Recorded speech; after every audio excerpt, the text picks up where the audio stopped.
Yeah. PM. Bro, that's amazing. That's like the one, the one word I like to describe for anyone to be successful is tenacious. Tenacious. I've never even heard that word. And that is tenacity at its finest. Tenacious means being able to still act the same and be as confident as you are in your business, even in the bad times.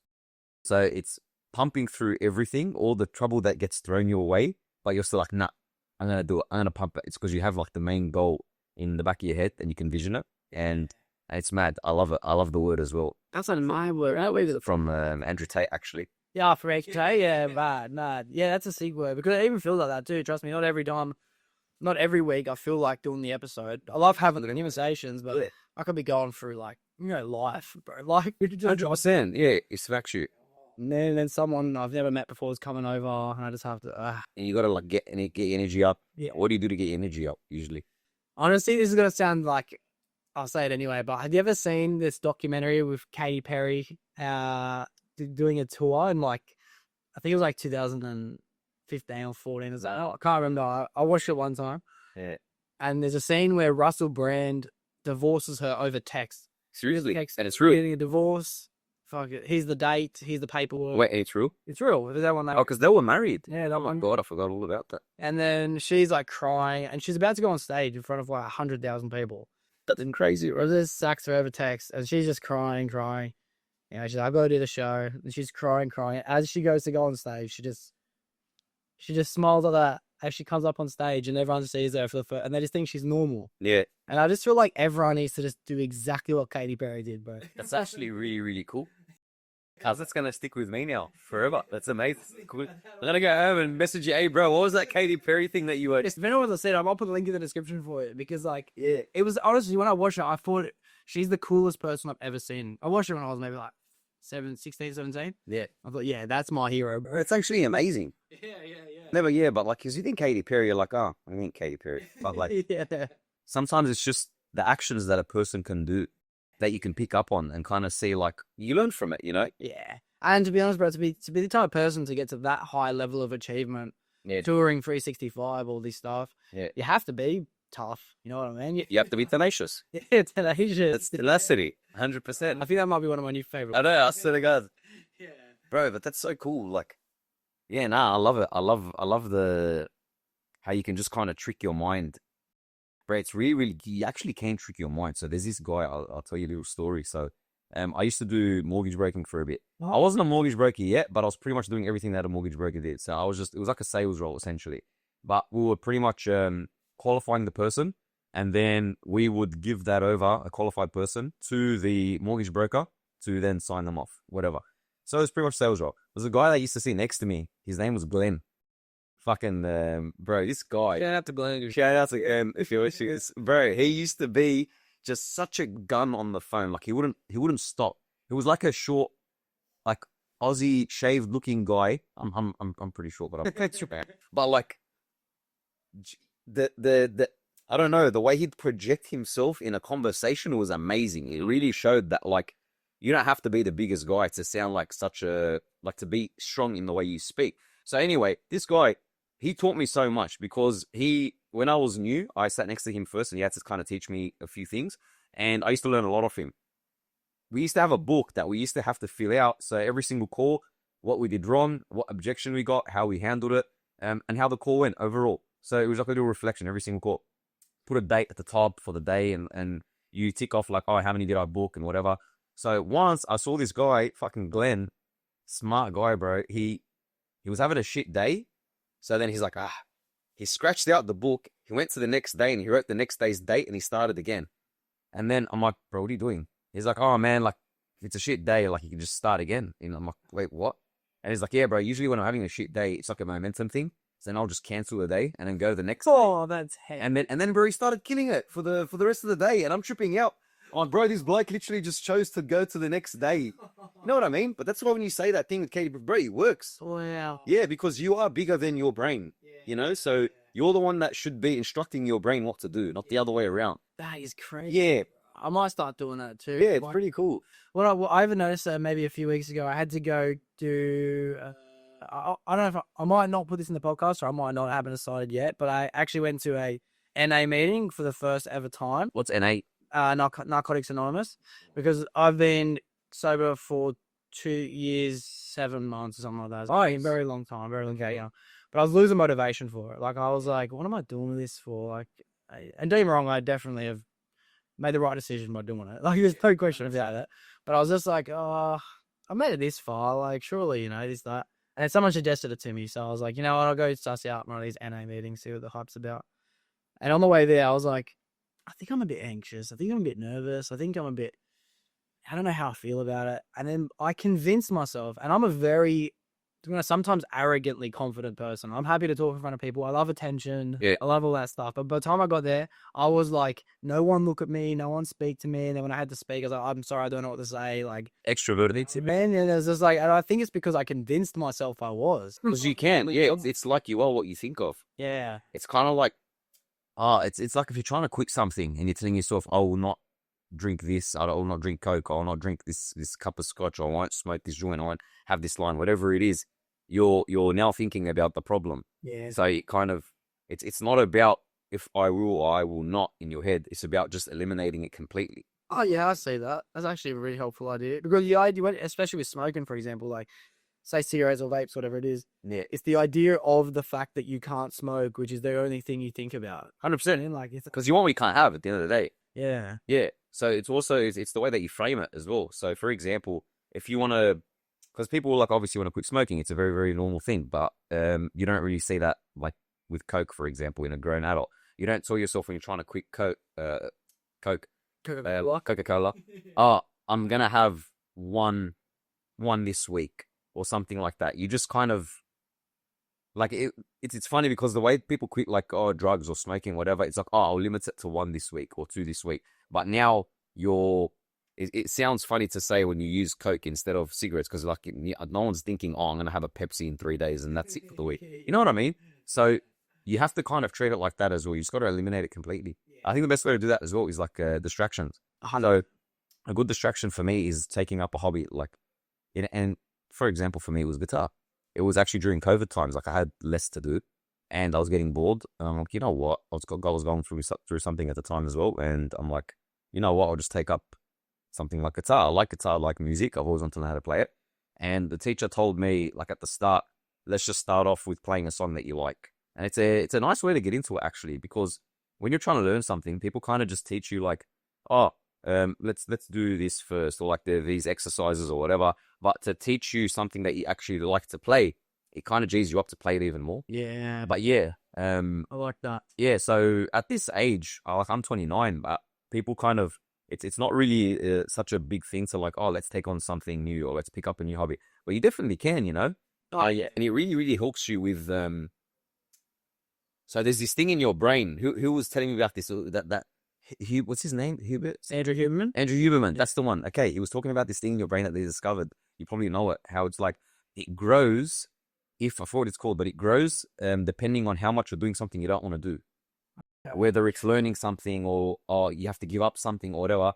And they found that people that have lived the longest and healthiest lives, this thing was big in their brain. Oh, okay. So, like almost like the materialistic, the matter version of perseverance. Pretty much. Perseverance was a part of the brain. 100%. Yeah. And then it's funny because as soon as you like doing the task, it stops growing.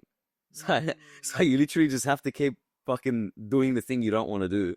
And this thing grows, and then it just helps you live a happy and longer life. Oh, I love that, to be honest, because I'm always looking for the next thing to get interested in. Yeah. But staying the consistency is the hard part, because when you pick up something new, it doesn't matter what it is. I might be very lucky in a way as well, but I can become okay at something very, very quickly. Yeah. But I know to become great takes me more work than most, you know? So I'm great. I'm good at a lot of things and I'm great at nothing. And then you just skip to the next thing. And I skip to me. I like to think like I have a surface level information about everything in the world. And that's it. Nothing deep. But like, I don't know. I guess I'll kind of see it as a visionary as well. And I think that's how visionaries are. So in business, like there's 2 types of people. There's the visionaries and there's the integrators. The visionaries are the people that see the vision, and the integrators are the ones that are like, wait, hold on, you can't do it like this. It's kind of like logistical people. Yeah. So you need both. Yeah. And they kind of work together to create a beautifully working business. So if you're a visionary, you know it because you're like, I think of all these things for the future, but then I'll get over it in the next week or two or something like that. So you feel like you have all these beautiful visions, but you don't know how to execute it, which is where this integrator guy comes in, which is the opposite. He doesn't really have all these visions, but he's really good at executing. So usually if you find someone like that for a business partner, like your opposite, it's kind of like yin and yang, and you really, really work together. So I can see that being a very clear indicator for most relationships in general. Like, say for me, I would a career in trade with refrigerating, air conditioning, electrical, around this subject, and you usually have the guy who has all the idea, he imagines the way he wants it to run, he's got the vision. And if a really good 2IC, which is the second in charge, he's the guy that knows where everything is, and he's the guy that sorts it out for him. And he's telling him like, okay, this is doable, that's not doable, we can do this like that. But it's funny when you mentioned that, like attention span before, and not that it's a bad thing, but it's like, as visionaries, we're always looking for the next thing, and we're always trying to look into the future. So you kind of got something, and you're like, okay, what's next? But at the same time, the downfall is the discipline part. So how interesting is it that for that, you kind of just like brushed it off, or you just went to the next thing? But for your podcast, you've been doing 3s in a row every single Monday.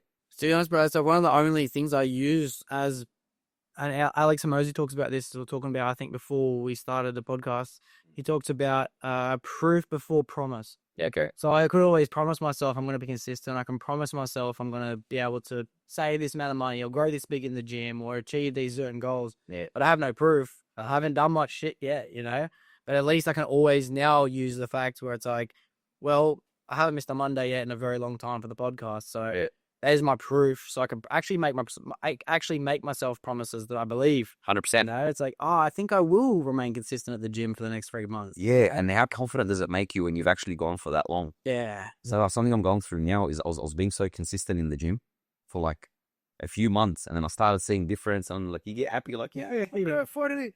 But then eventually, and then you can afford to take some days off. Yeah, but for me, it was like we opened the second shop. So then when we did, I was just there all the time. And then it's not even the fact that you have to be there all the time, but it's more the mental thing. So I got to a stage where I didn't really have to be there all the time, but it kind of took up all my mental space and energy. And like, yeah, you're right. The more days you take off, the more it's easier to like, yeah, I'll just take tomorrow off. And then I took like a whole month off. Like maybe I went once or twice to the gym when I was going like 5 or 6 times a week. And now to get back on that is the hardest thing in the world. Yeah. So whereas before I used to look forward to the next gym session, and that morning I'd wake up like, all right, when's gym now? And I was actually geeked for it. Now I'm like, oh, fuck, go to the gym. You know what I mean? It's so weird, bro. And like when I get to the gym, I love it. And you love the pump and whatever. But it's so interesting how how important momentum is. Yeah. You know? And we'll get into this later as well. But momentum in business is probably the most important thing. So right now, you can say you have a shitload of momentum. You know? Like if momentum's a plane flying in the sky, and the more momentum you have, Andrew Tate says like speed, for example, the more speed you have, the more like screw ups you can do before the plane starts to dip. It's not just going to drop out of the sky. It's like there's not one thing that's going to monumentally fuck up your business if you have momentum. So that's why pushing that momentum is so important, and you have a lot of it now. So you can kind of make a lot of moves based on how much momentum you have too. Yeah, I appreciate that, bro. I appreciate it. Because not very often you get time to reflect about your own choices, your own decisions and stuff like that. So appreciate you for saying that, because it is a nice reward at the end of the day, just to know that you've done something so consistently for so long, It's not something I actually think about. I like to be arrogant about it. I tell people, haven't missed a Monday yet. No, that's the best, bro. I do really appreciate you saying that. No, you should be G'd up about that. That's amazing. Like, that's very, very disciplined. And then before I go into it as well, because I want to ask you a question to rewind a little bit as well, but when we were talking about the persistence part of your brain that grows larger, which somehow also extends people's lives to be longer and happier as well, I was wondering how you feel about it, because I think about this. I think the more consistent I'm being at my mundane tasks, which I really do appreciate, and I kind of need a lot of order and structure in my life. Yep. Like I need to know, got church on Sunday, I've got this on Tuesday, I've got Tuesday every day, I've got these things. But then I'm naturally drawn though to chaos and destruction. Like I love my sporadics overnight, no sleep. I love self-sabotage at the same time. I can answer that for you right now. So that's chaos, right? Yeah. Order comes from chaos. They're exact opposites. Yeah. Energy can't be created or destroyed. Order can't be created or destroyed. It's just what happens from chaos. So the exact amount of chaos you have in your life is the exact amount of order you can make. Well, that makes So, and that is the outcome of it. So it's almost as if you see all this chaos and you're like, there's something in your brain that's telling you there's something really amazing at the other side. It's almost like they're saying how it's like, you can only see heaven if your roots have touched hell. Everything is an exact opposite. You can only be, there's no light without dark, you know? There's the painting. If you look inside my star sign up there, which is the Omega with the little underneath it, that's the Libra star sign. Behind that is a yin yang. Yeah. And on one side you've got a devil, one side you've got an angel, one side's masculine, one side's feminine, one side's the hands also incorporated as well. But I believe in everything you just say makes so much. I look at that in everything, Bro, and it's true. Polar opposites. It's because the more, like, yeah, as I said, the more chaos there is, the more order you can make, which is a bigger payoff for whatever it is. If you have like the biggest problem, like for example, me in the business, it's like shit. There's wait times long. This was before like I changed everything. The logo was shit. This was shit. That was shit. I'm looking at everything. Fuck me dead. How is this place even operating? You know. But then, if you fix all of that, you get the exact outcome, but in like happiness or order. So it's very interesting that you said that, because that's exactly what it is. We see this chaos everywhere, and we don't even know, but we're like, imagine what we can kind of make out of this. Yeah. You know? I need both. I need both. I think some people describe themselves as more a sporadic person, open-spirited, free. I don't really like having this structured times and stuff. And some people are like, nah, I must wake up at this time. I must go to bed at this time. Yeah, see, I'm more like you, bro. I can't, like, Yeah. I'm so chaotic, straight out. Like, yeah. I'll wake up, like, once I tried to do the early morning routine, right? I got up at like 4:30 a.m., 5 a.m. I'm like, yes. Smash it out. Yeah. Fucking like Ashton Hall. I'm gonna wake up, my face in water and shit. Yeah. We're doing those. Got up. I went to the gym. I went home. I had a shower, sauna, this, that. It was like 6:45 a.m. I went to the shop. I sat down, pulled out my laptop and my phone, ready to attack the day, yeah? And then I looked at the time and I'm like, fuck, I can't call in for 2 hours. Because everyone gets up everyone starts work at 9 a.m. So I started thinking to myself, what the fuck am I doing, bro? I'm trying to get up early and do all this shit, but like, why? It's not benefiting me in any way. Like, all right, don't get me wrong. Obviously, it's good, like, to wake up early and attack your day early. Yeah. But I just realized I'm not that type of person. You know, like, different millionaires do everything differently. I can't remember where I saw this, but it's like, Mark Zuckerberg is like, he gets up at 8 a.m., hangs out for a bit. Richard Branson gets up like at 7:30 a.m. and he does like a little snorkeling session around. He's like, everyone does something different. You don't have to wake up at 4 a.m. You know what I mean? There's this thing where, I'm going to wake up at 4 a.m., I'm going to attack my day, I'm going to go to the gym. The 4 a.m. Get your sleep, you know, hang out, relax. I think the 4 a.m. push is a big push, especially coming from the online world of coaching. So say the Ashton Halls or the Individual Taste, all these other people who run coaching programs, because most people use excuses like, I don't have much time. I don't have enough time. Yeah. By the time I get to work, by the time I finish work, all this stuff. Yeah. That's why they push. Well, they just get up at 4, you know? See, that would make sense. If you actually have, like, for example, me, all right, I'm probably being, like, I probably shouldn't have said that because, I do have a lot of time to myself. I can structure shit. Yeah, but at the same time, you're not complaining about the fact that you haven't got much time. Most people make the excuse like they haven't got much time. You're like, it's not like people genuinely don't. And I'm a firm believer that I will never tell myself there isn't enough time. I think it was make time. I actually got a tattoo of a minute tattooed on my body. So I know, like, I did it for a joke for someone, but I always said, I've always got a minute. I've always got a minute.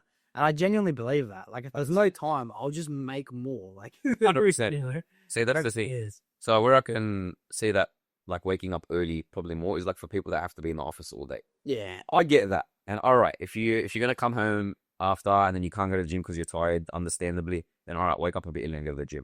But for me personally, I didn't see it help me in any way. So I'm like, I don't need to. So I get up at like 7:30 a.m., 7 a.m. if I need to get up early. If I want to sleep in, I'll get up at 8:30. I never really get up past that, but that works for me, you know? And then I didn't care, man. I spent so much of my life like, oh shit, I should be at work earlier and whatever. And honestly, it's annoying as shit. And it takes a long time and a lot of things that work for you to eventually be like, nah, like what I'm doing works. F off, everyone. You might have people that are telling you what you're doing is wrong. Especially me, coming from like all the, like, I don't know, all the older kind of Arabs. They don't really see what we do as work, you know? So unless you're there getting your hands dirty, hands on all day, sweating, this, that, you're not really doing work. But it's a different world now, you know? Yeah, that now I don't think the older generation will ever get it. No, they weren't. They won't understand. So I kind of just understand that. Yeah. So it's taken a lot for me to eventually get over that and see that what I'm doing is making a massive difference. Like, bro, I can openly say we wouldn't have a second shop if it wasn't for me. The branding's not going to be there if it wasn't for me. The marketing is not going to be that way. Yeah. And I confidently say that now. And that's why we are where we are. Yeah. Obviously mixed with like the incredible hard work of my parents. Like they're there all the time. And they obviously took them a while to build such a beautiful product. So obviously I appreciate that. But it doesn't suit me, or it doesn't benefit all of us to kind of sit there and I'm just got my head down working all day. Like, you kind of have to work on the business as well. As you said before, bro, someone has to have the vision. Someone has to be the visionary. Exactly. And my parents are the integrators. Yeah, that's dope. All right. Well, I was just about to circle back, but the one more point I wanted to bring up as well, which was about the part of the brain. It also made me curious as well. I want to know how you felt about it. When it comes to being persistent and consistent about things, I find that somehow the more things I'm trying to get done in a day, it feels like I have extra room now to do the things I want. That is cool, man. Yeah, if I don't, and it might be a very simple thing, like say put my laundry away, or it might be a more complex thing, like I didn't edit a couple extra videos for that week, right? Whatever the amount of time was meant to be dedicated that wasn't, reading the Bible at night, or going to church on Sunday, whether it be calling someone in the morning and replying back to text messages. If I don't do these, then I start to feel like I haven't got enough time. Yeah. But when I'm doing everything I need to get done, the world's my oyster, bro. 100%. I don't know. How weird is that? I kind of see that as well, because you have such a big, fulfilling day that you've done so many tasks. And then you're like, all right, what's the next thing? Yeah. Bring it on. Who was the hanging out? 100%. Yeah, you're on. Whereas the other way around, like if you're just overwhelmed, I guess, you're just like, nah, no time. Yeah. Maybe we're just looking for excuses, you know? Yeah, and it's making me think as well, actually, maybe it's got to do with what we know is coming up. Maybe how we feel about the present is actually about what we're holding on to from the future that we haven't done. So when we haven't done okay. things, maybe that's what's making us be like, nah, there is no time, there is no time. That's because you're looking too far forward. I've got an hour, 5, 10, 15 hours to catch up on. Yeah, 100%. Yeah, No, I see that. I feel that a lot as well. That actually makes a lot of sense. Because you're just like stressing so much about what you got to do in the future that you can't even live in the moment, Whereas when you're living in the moment, you feel like you got more time. Yeah. I'm glad you feel it, bro, because some people don't understand what I'm talking about when I'm saying. No, 100%, because that happens to me as well. Yeah. And like, obviously you've probably heard that whatever it is of like the first task of the day, like to just make your bed. Yeah, I do that. To be honest, I do that every day. Yeah, I have to do that. And then it just brings you on to the next task, and then the next one, and the next one, and the next one. And I think, it's like it's being disciplined which is pretty much like being tenacious. In like reading the Bible a certain time, or saying a prayer a certain time, or going to the gym a certain time, and kind of just telling yourself that I want to do this, and then you actually do it.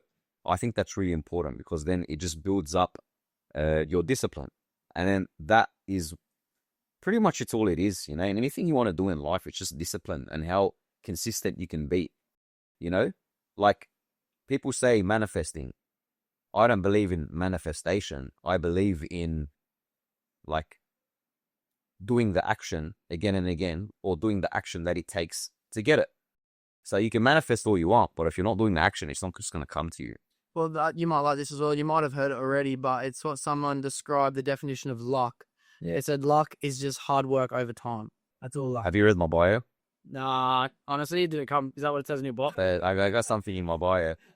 Something that I always say. I can't remember what I got it from, but luck is what happens when preparation meets opportunity. That's actually the quote. I was going to write that up on the board. Please do, so I can remember. Yeah, I'm pretty sure I might have put my... I have a thing in my notes that says how to make luck, and then I put all my business quotes and whatever in there.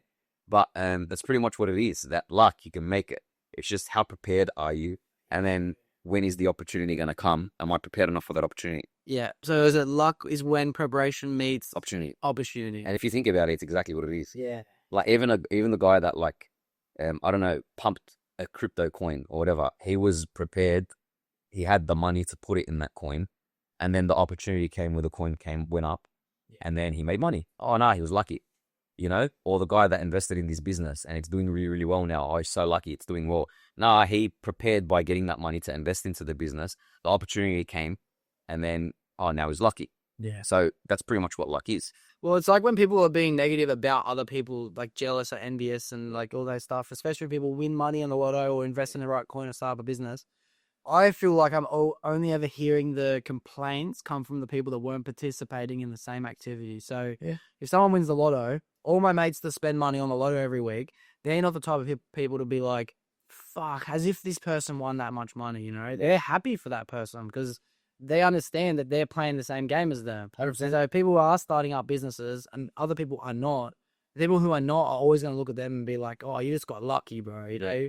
But if two people start a business, one does well, one doesn't, I don't feel like the person who doesn't get as much fortune as fast really complains about the fact that he is, because he understands the game. Yeah.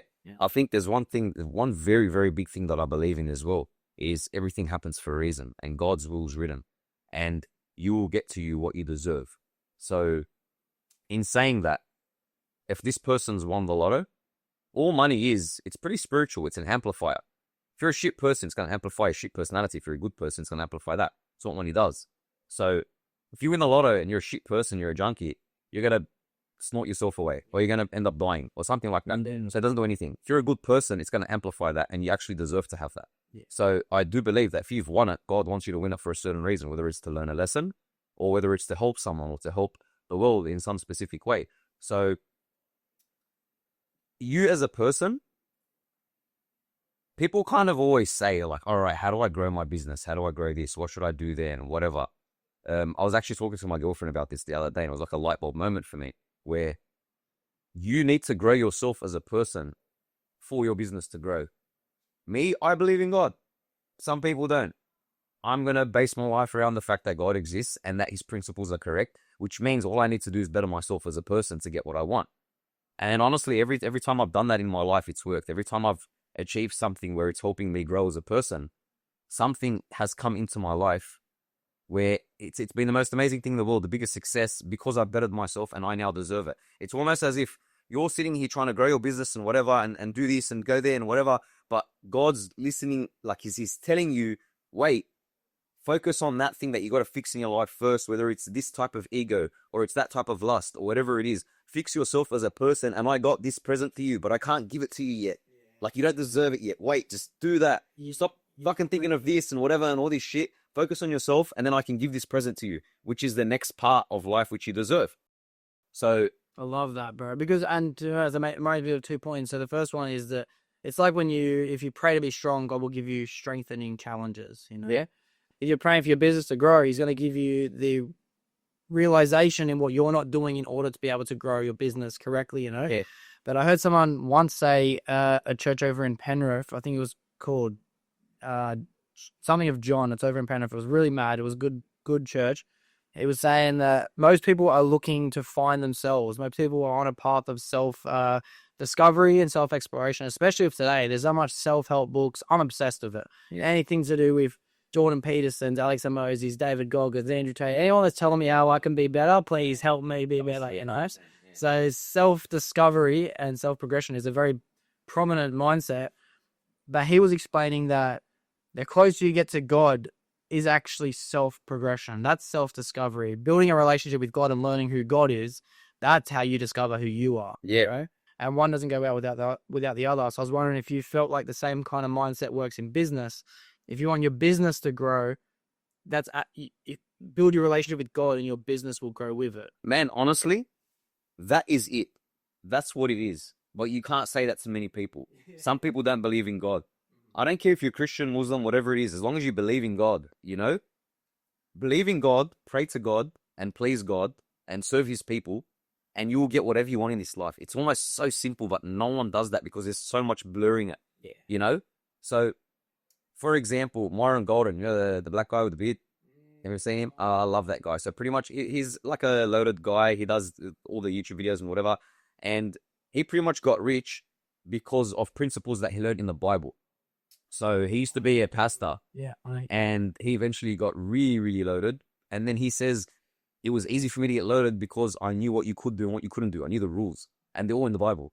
Like God says, if this, expect this. If that, do that. And then he's like, that's just all I did. And it worked out for me. Yeah. Yeah, but with that, pretty much what I was trying to get to is you just need to ask God for wisdom. So there's this story in the Bible of this lady crying, and she's crying. I think she was asking God for water because she was like thirsty, or baby was thirsty, or something like that, and she was maybe in the desert. I can't remember, something like that. Anyway, point of the story is that God told her to stop crying, and then when she stopped crying, she could see the water well in front of her. So in that sense, I was saying before that it doesn't matter what you believe in, as long as you pray to God, ask for God to give you wisdom. That's what you pray for. And then what you do is you ask for the wisdom to please Him and serve His people. It's the most amazing prayer in the world. So I got this off Myron Golden. It's the most perfect prayer because it covers all bases, and you can do it in anything you're doing in life. For example, if you're going through a hard time in your business, or you've opened something, it's not doing well, whatever. Oh God, please give me the strength and the wisdom to run this business in a way that best pleases you and serves your people. How perfect is that prayer? You've covered every single base, you know? How can you go wrong after that? Yeah, that's crazy. Yeah, because I really, really do believe that if you're one with God, and then you're at peace with yourself, first of all, and then it gives you the strength to do what you need to do in life. And that is where tenacity comes from. So confidence and tenacity, they're kind of similar, but they're not. So if you think of confidence as the spark, tenacity is the engine that keeps it going. So I like that. yeah, so that comes from God. It's like motivation and 100%. And that's just my opinion. You can get a lot of people saying, oh, you got to work hard. Blah, blah, blah, blah. Yes, you do got to work hard, but it's from God first, you know? Yeah. So you got to make sure your spiritual life is in check before you do that. And man, people say, oh, bro, but look, this guy's successful and he's not spiritual, or he's atheist or whatever. Like, bro, okay, good on him, because he's probably a good person, first of all. But then again, imagine what he could have been on top of that if he was praying to God. And at the same time, I don't discriminate or I don't judge, because if someone's grown up a certain way or gone through something, man, I understand that. If you've prayed to God for something your whole childhood and didn't come to you, and you're upset about it, like, man, all right, I understand. I'm not going to sit here and tell you, like, bro, nah, you're an idiot, you should believe in God. No, like, I feel for you, bro. Hopefully you're just a good person at the end of the day. Yeah. So that's where it gets a bit like hard to kind of, you can't judge, first of all, but that's where it gets weird, because like people have had a past and you can't judge them on that, you know? Well, you're only a product of your environment at the end of the day, you know? Yeah. And some people, and obviously the ego comes into play with that as well, but if you've only ever grown up around people who have lived and spoke about the bad experiences that the belief in God can bring to people, as a believer myself, I feel like I can't argue the fact that yes, religion has been the cause of a lot of problems in the world when it comes to like the invasion of countries and a lot of prehistoric things in here. And there is still places in the world where religion might be used in a non-beneficial way for the people of the community. 100%. So I guess people are right, but I remember the first time I was ever exploring the idea of Christianity, I was probably about 14 maybe, I think. And I went away from it, only came back to it again in the last year or so. But I remember I was saying to a friend of mine that I grew up with, yeah, I think I might be giving this Christian thing a good go. I'm enjoying church, it's pretty cool. And he's like, oh, if you're a Christian, we're not friends anymore. Oof. And that stuck with me, right? And it never left me. And it made me realize I don't like it when someone judges me for what I believe in, so I won't do that if they don't believe. Yeah, 100%. Because like it's just as crazy to believe than it is to not. Yeah, that's when the persecution started. And I just don't feel that good on this side of the. No, shit. No, that's mad. So you discovered it. Yeah. Wow, that's amazing. Yeah. I have like 10 times more respect for people that discover it themselves in their life. I mean, I was raised a Christian, like as a baby, like it was just there.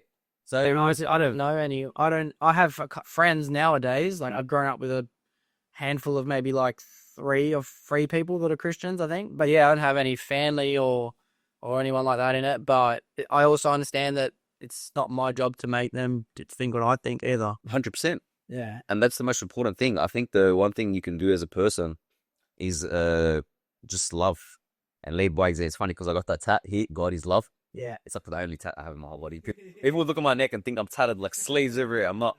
But it's pretty much the only rule. It's like to love people.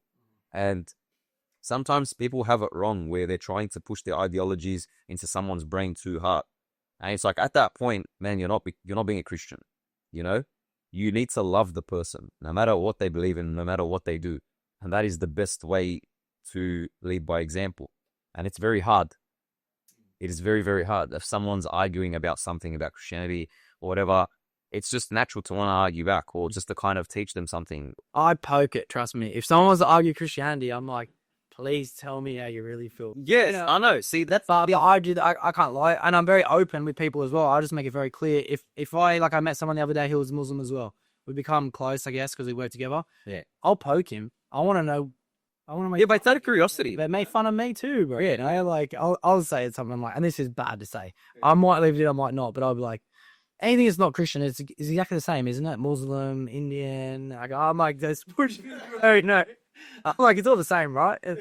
And yeah, he's just like, no, but like at the end of the day, man, as long as you love each other, and then you're a good person, I think that's the main thing, to be honest. Yeah. And on that subject as well, I thought this would be something that I wanted to get off my chest as well. So I feel like a lot of people have had a big push against Christians especially with the term Bible bashing, which I understand it, right? Yeah. It's like people door knocking, people like, no, you have to follow the rules, you have to do this, you have to do that. And I have a lot of empathy towards both sides because these people don't want to hear it. It does not serve them and what they are interested in right now. Yeah. And then these people, they genuinely believe that if they don't do this, then they are empathetic because they feel like these people won't go to heaven, you know? Yeah, so 100%. It's like, it's two sides of self not going to meet. Yeah, it's I understand both sides of it a lot, but I think I might as well just say it because I only thought of it the other day, so I want to know what you think as well.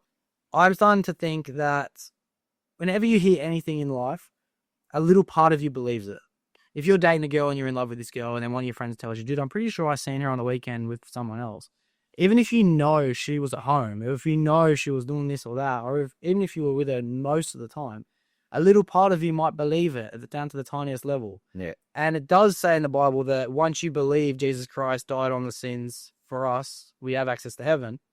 I think as long as people have ever heard that, I think a little part of every single person will believe it. 100%. And then I think that gateway to heaven from my perspective, because it's very hard to draw that line in the sand of what makes you feel good. 100%, exactly. I'm starting to think that the message of spread the word of God is just to let everyone know. Yeah. Jesus Christ died on the cross so we can go to heaven. Yeah. And I think that's all people really have to do. It's almost like great marketing. Yeah. Straight, yeah.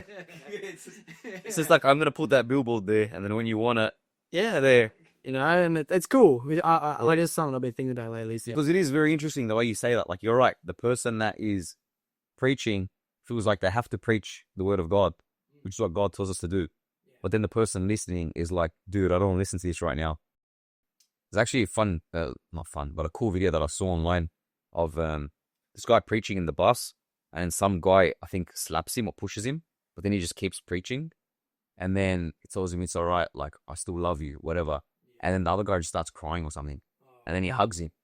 It wasn't that quick. But what the whole point is that, like, people just want to take it out. They probably have something against God. You never really know what people have done in their lives and what they've thought.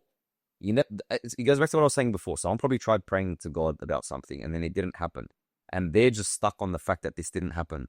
Oh, bro, I'm 5 years old and my grandmother's about to pass away. Like, please, God, don't take her. Please, please, please, God. And you start praying and then she passes away.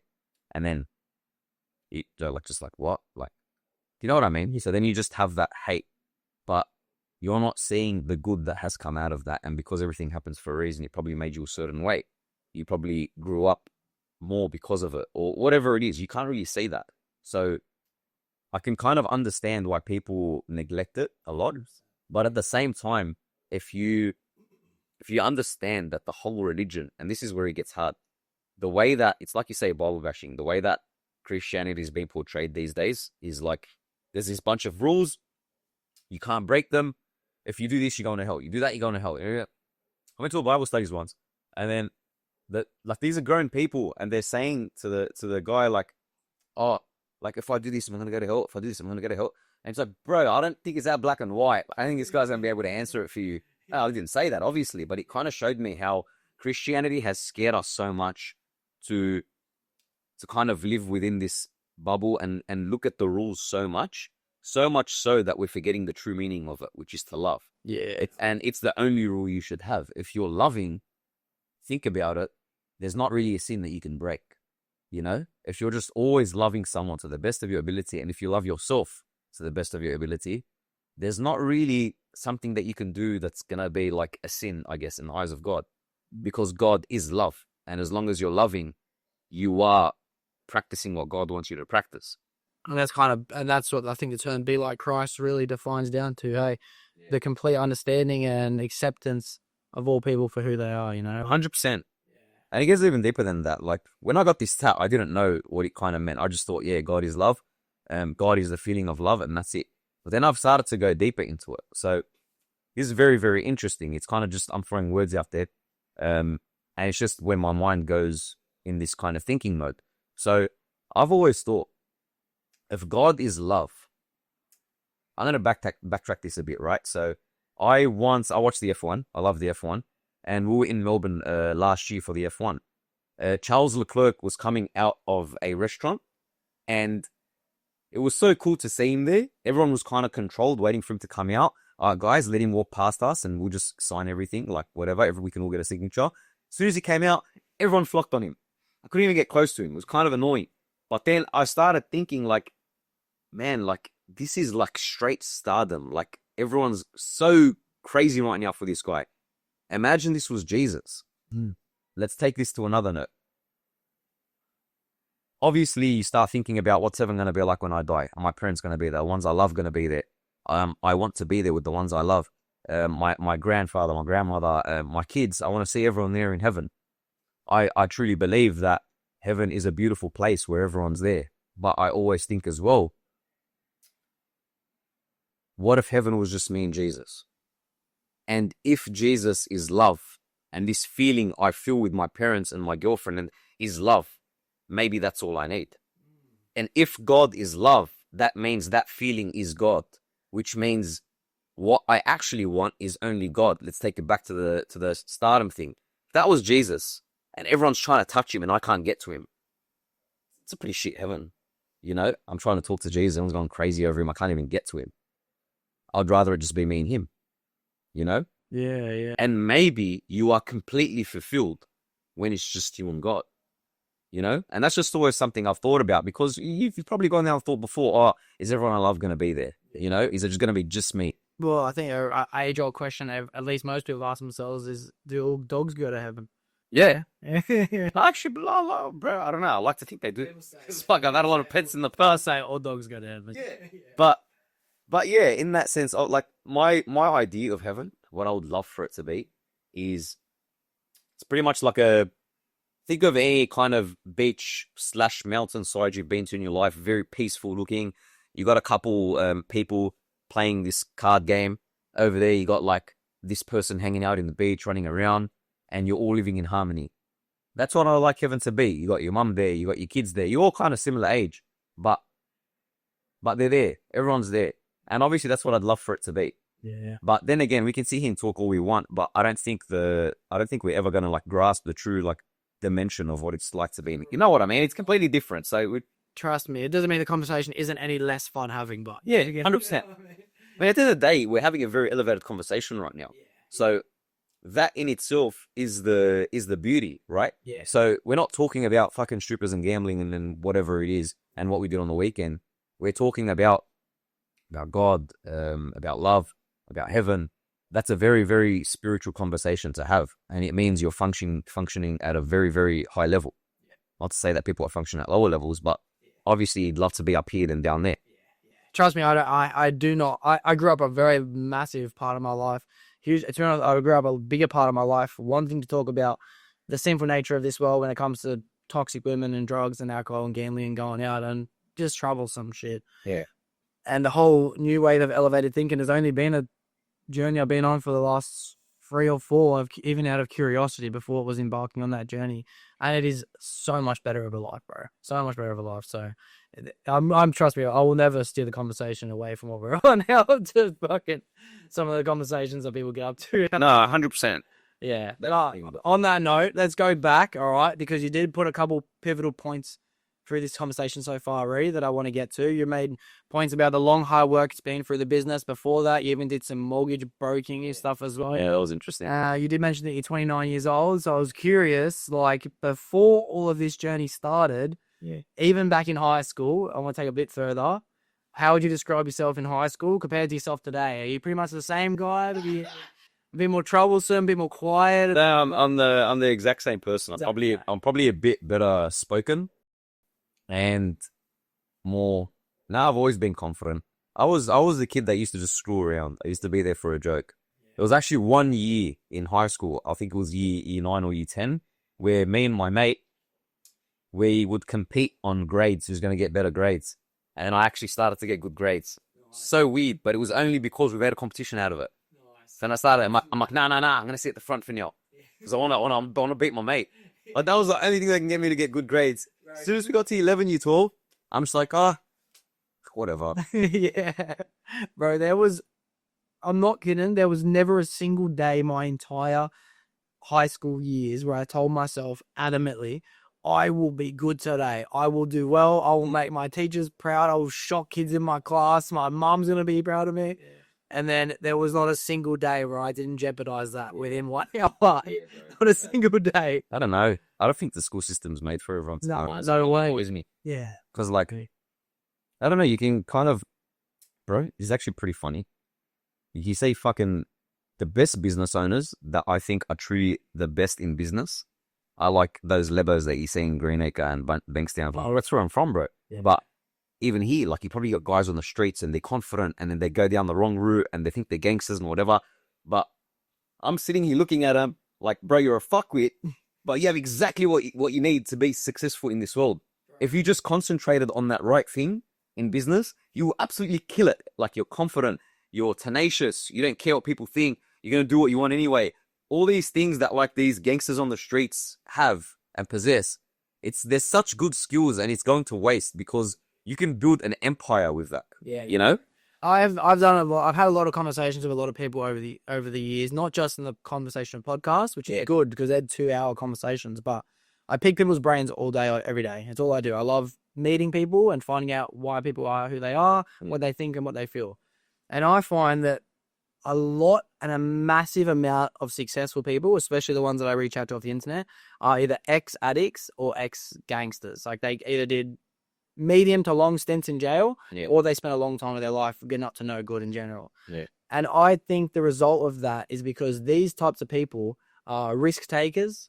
They are confident. They don't really like to set themselves any ceilings at all. Yeah. And to be honest, it makes sense why so many of them become successful. You know? They just played it the wrong way. And someone did say to me once in the podcast before as well that all the kids that went through school and uni and all these things got A's and B's. They'll all be working for people that got C's and D's. And all 4 of them were working for that kid that got an A. Yeah. You know, and that makes sense, bro. The A students work for the B students. Yeah. The B students work for the C students. And the C students built the thing and the D students own the company. Something like that. I heard that before as well. I mean, look, they're obviously, like, bro, it depends on who you are as well, because I've seen a few A students that did really well in school and they've started working for someone, or they kind of just, I don't know, they've kind of dropped off now. So a lot of the people that were like A students in my grade or whatever, like, I don't know, all right, everyone's doing good and everyone's doing amazing, but you always think that they're going to be on top of the world, you know? Whereas I've seen A students, I have a couple mates as well that are like the A students, and they have gone down the entrepreneur route and they're killing it. Okay. Yeah. So it's weird because it also matters, like, how awake are you as a person, which probably just goes back to, like, how much are you praying to God for being wise and actually opening your eyes and what you actually want. So Alex Ramosi is an example. He was an A student, you know, but he's like the 1 out of fucking 50 or 1 out of 100. And yeah, you do see that most of these students, I mean, maybe because they start life earlier as well and they're more tenacious and they're just more, I guess, street smart. Whereas the A students are, like, more entitled and they're like, oh, no, I got a degree, so you have to obey me, you know? Whereas these students are like, I'm just going to do the work, and because I've gone through this so many times, I'm just going to do it and show you. You know what I mean? So it's more like the D students are doers. And because you do that at such an early age, you achieve, like, I failed my HSC. Mum, Dad. I actually got that from them. So I was getting like 60s and 70s in class, but I didn't care. I didn't study. Like, bro, I was smoking joints after our exams. Dumbest thing in the world. I was the biggest F up of a year 12 student in the world. But Like I was getting 60s and 70s, but I knew I could do better. But I always thought, like whatever. I got the shop, okay, like Yeah. because it was one shop, and that we had back then, and it obviously wasn't what it was today. It wasn't as branded well and whatever. It was just a really busy bakery. No one knew the name, whatever it was, and yeah, when we got the results back, everyone's like opening them and they're happy and shit. I opened mine and I was at a bender with the boys, and then I went and put it in a bowl and I lit it on fire before anyone could see it. I only saw it. I saw it. I lit it on fire, and I just told everyone for the next 5 or 6 years I didn't read it. I don't want to see it, but I failed. Yeah. Fucking bro, disgusting. I'm like, man, I'm actually a smart kid. How did I fail? It's actually stupid. Anyway, I'm not going to go down that route right now because it's actually really annoying me. I'm like, bro, I'm not that dumb. Like, Trust me, I can relate, bro. Because throughout, I promise you, in school, I have no memory of honestly ever writing one thing. This is bad, but I was fortunate enough to always have a girlfriend through school, so I just chilled and my girlfriend did it with me. And then I realized at one point, and I never even was interested in any form of education or learning or anything until I started working. I went to tape for the first time, and it clicked. And the more you learn, the more you earn. And I put my foot down, and I smashed TAFE, like unbelievably. I ended up getting scholarships, flying into states for things, all that crazy stuff. And I was like, well, it's different because now I have a reason to want to do it. You know what I mean? I never, what the hell? At school, I was like, what for? yeah, What for? So 100%. it's not for everyone. I'm glad we touched on that as well. You know, I don't think it's that big of an issue if you do well or not in school. Yeah, It's all about how hard you're willing to put your mind to something. 100% to be schooled. yeah, exactly. That's what it is. Yeah. And I think, yeah, because like as I said, I have a couple mates that they were A students and they're looking for the next thing to do right now. I think it's just how hungry you are as a person. I don't know what's going to make you more hungry or less hungry. Maybe growing up in like, oh, I want this, and then you get hungry for it. That's probably a big thing. But all these people, what I can say that they have in common is that they're hungry. So it's actually very interesting, right? I just always thought that everyone wants to become a billionaire. I'm like, okay, cool, yeah, everyone wants it. You know, it's normal. Like everyone wants to be massive and a billionaire. And speaking to a few people about it, a couple mates, whatever, high net worth level people that are kind of just stagnant right now, or just a few people, they're just like, nah, what do you mean? Billionaire? Nah, I'm all right like this. And then it was so weird to see how, like, oh, okay, like maybe I'm not competing with that many people. It's actually very interesting. If you're one of those people that like wants to create an empire in this world, there's not many people like you because everyone kind of settles. Yeah. And then you don't think that. You just think you're competing with everyone. But not everyone's on that same journey. People are just like, I'm happy to just hang out. I'll cash out now. Hang out, make a family. Don't get me wrong. Obviously, I want a family on anything in the world, but you can still attack your goals and you can still change the world doing that. People are not hungry. And then that was the biggest wake up call that I saw. All right, this might take the conversation to. I might play devil's advocate on it because I do know what you mean, and I might be sounding a little bit pessimistic when I say this as well. But I believe that most people are not hungry enough, and most people do not strive for the empires and the billions because most people are aware of the amount of work it will take to become that, and they're not willing to do that. So I think that I'm not saying most people aren't that hungry. Yeah. I think most people aren't that ambitious.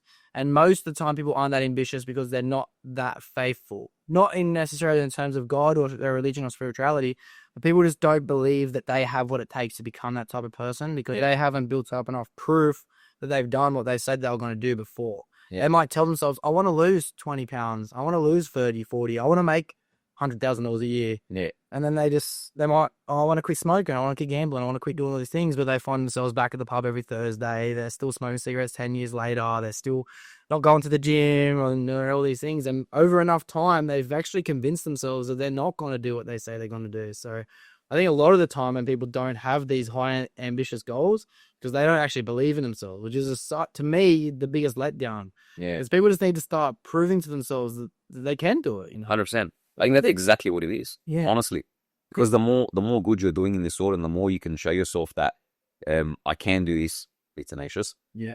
The more you go for the next goal, like we were talking about before, about how you have more time when you're doing more things throughout the day. Yeah, because ripples, bro. It's just, this is no, yeah. With me personally, I feel like my goals are always changing. You know what I mean? It's not like I genuinely have had the same vision that I want to have for the last even year. To be honest, I probably have a different goal today than I did yesterday about my next 10 years are going to be. Yeah, it gets like that. And that's because I stay in my routine, I stay in my consistency, and I stay in my disciplines. And because I stay in these things, I feel like I have what separates me from a lot of people. And that's an imagination big enough to hold the amount of belief I have in myself is. And people think that is arrogance. People have always called me delusional. People have always called me like out there or ridiculous in my expectations of what I think I'm going to get out of this life. And I just genuinely have so much faith and optimism that I'm going to achieve everything I want to achieve, you know? Yeah. And I think that and honestly, it does upset me a lot that most people don't think like that. And I don't know what people can do about it. Maybe religion, maybe spirituality, maybe prayer, maybe these things can aim people towards that. Yeah. Or maybe it is more towards what you were saying in the beginning is the hunger driving factor, that people just aren't driven enough by the materialistic things to be able to want to put in 50, 60, 70 hours a week or stress or all these things, you know? Maybe some people are just a bit more like, I'm comfortable working 10 hours or 20 hours. Yeah, and I think that's why they call it the 1% as well, because like, obviously not everyone's going to be like that around you if you are part of that 1%. As I like to look at it like that. So I'm looking around and not everyone's as driven or everyone's kind of just in la la land. It's actually reassuring because I'm like, oh, okay, I must be that 1% that is going to be that whatever, or the next this, or the next that, or the next whatever. And do you find that to be lonely at any points? The fact that you, and I can relate to you as well. Yeah. The fact that you feel like you are striving to achieve great things and you want to talk about what's the next step and you want to have this discussion with people around you. And I'm going to speak for you in a little second because I feel like sometimes I hold it back around certain people because I don't want to feel like I'm doing too good. I don't want to feel like I'm aiming too high. I don't want to. You don't understand what you're showing off. Yeah, I don't want to make people feel bad because I'm trying to feel good in some certain weird way. But do you ever feel like being in that 1% of people that is willing to strive for everything? Yeah. Do you ever feel a bit lonely, like there's not that many of you? Usually, but I actually have a couple of like my best mates that are on the same mindset. Okay. And we bounce off each other and we can call each other and be like, bro, this happened to me today, whatever. And we pick each other up when we're not on track. It's like, bro, you've been hanging out too much. You got to go back to this again and whatever. So I always think of that because I'm like, fuck, if I didn't have these 2-3 people in my life that I can genuinely dream about with, then it's pretty lonely, you know? And when I'm not talking to them and talking about all this shit, I actually did find a point where I'm like, oh, I'm not even motivated for this anymore. I was just thinking that, bro. It's so weird, bro, because it's like when they're motivated, you're motivated. 100%. And he works off each other like that too.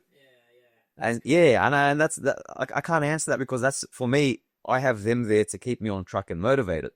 And yeah, when I picture my life without them, it's kind of like, okay, well, everyone around me is not motivated anymore. I can just conform, you know? And it's like, why try that hard? Why not just hang out? And they're almost subconscious thoughts, eh? Yeah. It's like you don't genuinely say to yourself, well, everyone's chilling, I'll chill. 100%. You'll chill collectively. Yeah. Yeah. And like, I got a girlfriend that's like very, very highly ambitious and she wants to do a lot of things in this world. And I think that also keeps me on track too. The fact that like, she can come to me at the end of the day and be like, oh, babe, this and that happened. And I'm like, yeah, like I did this. And like, you're like, oh, bro, I just did the podcast and I love that. It's such amazing shit, bro. I love it. And then we can just go off for the tangent of like, just shit we want to do in the future.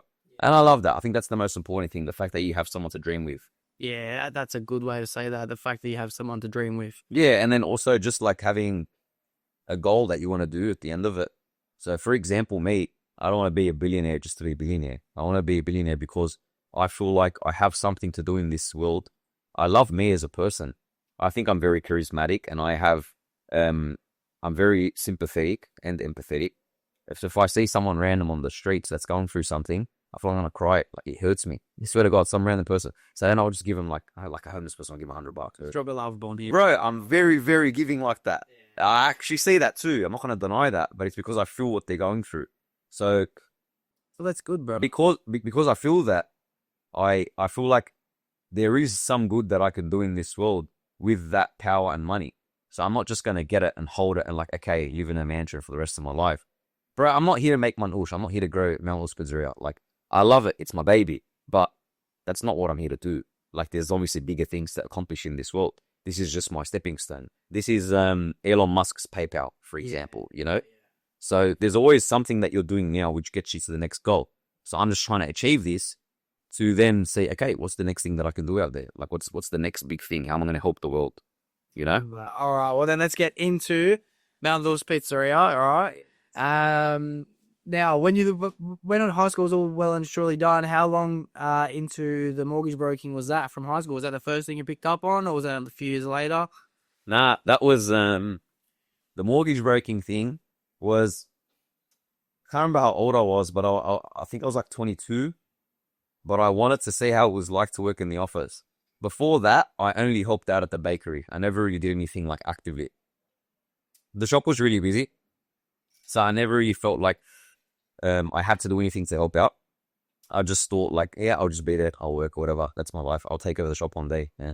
So I was actually not very ambitious. I was just like going through life. True to me. Yeah. And then I'm like, you know what? Like, yeah, let's try an office job. You know, it's something different. And I think it actually happened because I was just so annoyed with all the things that I wanted to change in the shop, but I couldn't because it would have either been too much work or my parents would tell me no or whatever it is. So I'm like, you know what? I'm just going to go for myself. I'll try this like office job as a mortgage broker. I went to the interview, absolutely raked the interview. Yeah. Really, really good. Yeah. And did really well. And they essentially like offered me a job on the spot and went in there and I loved the environment. So what this was, picture like Wolf of Wall Street vibes. Everyone's standing up. There's about 30, 40 guns in the room from the ages of like 19 to about 30. I was like 20, 22 at the time. And most people like 19, 20. And everyone's a gun. Everyone's selling, and there's a board that has how many appointments you've booked. And then every time you go up to put the number up, everyone claps for you. So it was like bro, and there's people throwing balls around. I was in love with the environment. I'm like, this is the coolest thing I've ever seen in my life. This is when I was working with Glen next to me. That was the Glen stage. Anyway, pretty much taught me sales. And I had to talk to Australians all day, cold leads, not that many warm leads, and then trying to convince them to book an appointment with a stranger to refinance their house. So it wasn't very easy. It wasn't like we were selling them something small. So that's where I learned objection handling, how to talk to people, how to keep a conversation going. And I think that's where I got most of my confidence from when it comes to talking. Because it was after that 3 months, I was only in the 3 months. But it was after that I realized that, wow, that actually really, really helped me. It's almost, I took it as if I was getting paid to learn. So eventually, after 3 months, at the same time as seeing my parents, the branding wasn't there, but the product was there. And I could see eventually this brand's going to die off. There were a couple other bakeries that were doing really well on socials. Their brands are popping off, whatever. And I'm looking at that. And at the same time, I'm having a conversation with a few of the other guys there that are like, oh man, that guy over there, in 2 years, now he's on like 200 grand a year. And they're like, oh, that guy there, bro, he's like been there fucking 76 years or something. Now, something stupid. He's like, yeah, he's on like 350.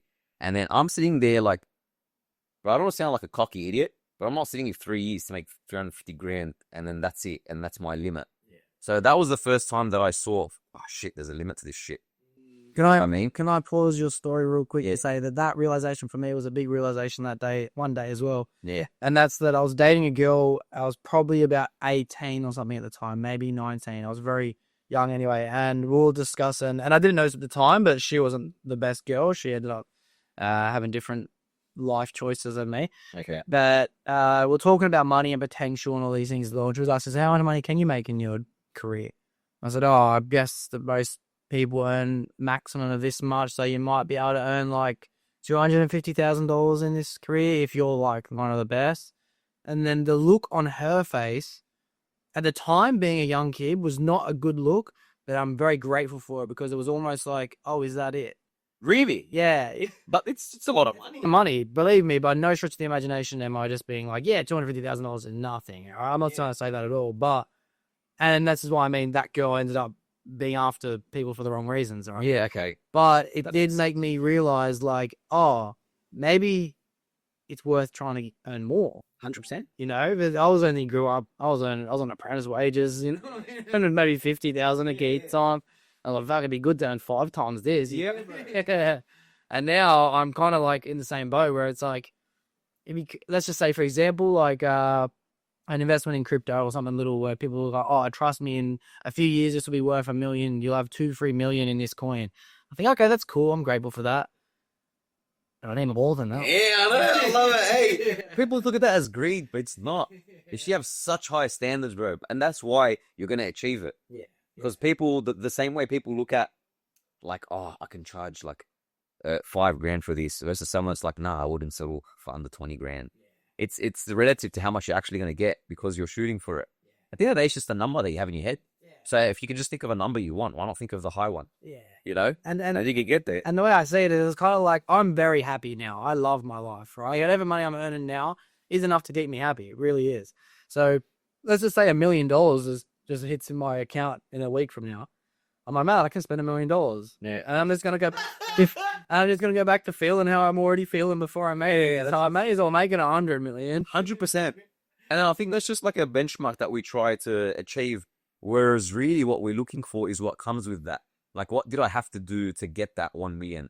Or what type of person did I have to evolve to become to earn that? Yeah. You know? So we're looking at the money like it's a level. Whereas what comes with that level is, I guess, what we're really after. And to be honest with you, we're never gonna be happy. But I feel like that's what we're here for. You know? That's why I say we're here to do great things and we're here to change the world, because we're never gonna be happy. If I hit that billion, it's okay. Let's do 10 billion now. You know, so it's never ever gonna make me happy. But the game is everything. I love the game. But that's what they say. The first million is the hardest, but then it's the easy. But then it's like the best feeling you'll ever get. Because you know what I mean. The next 10 million.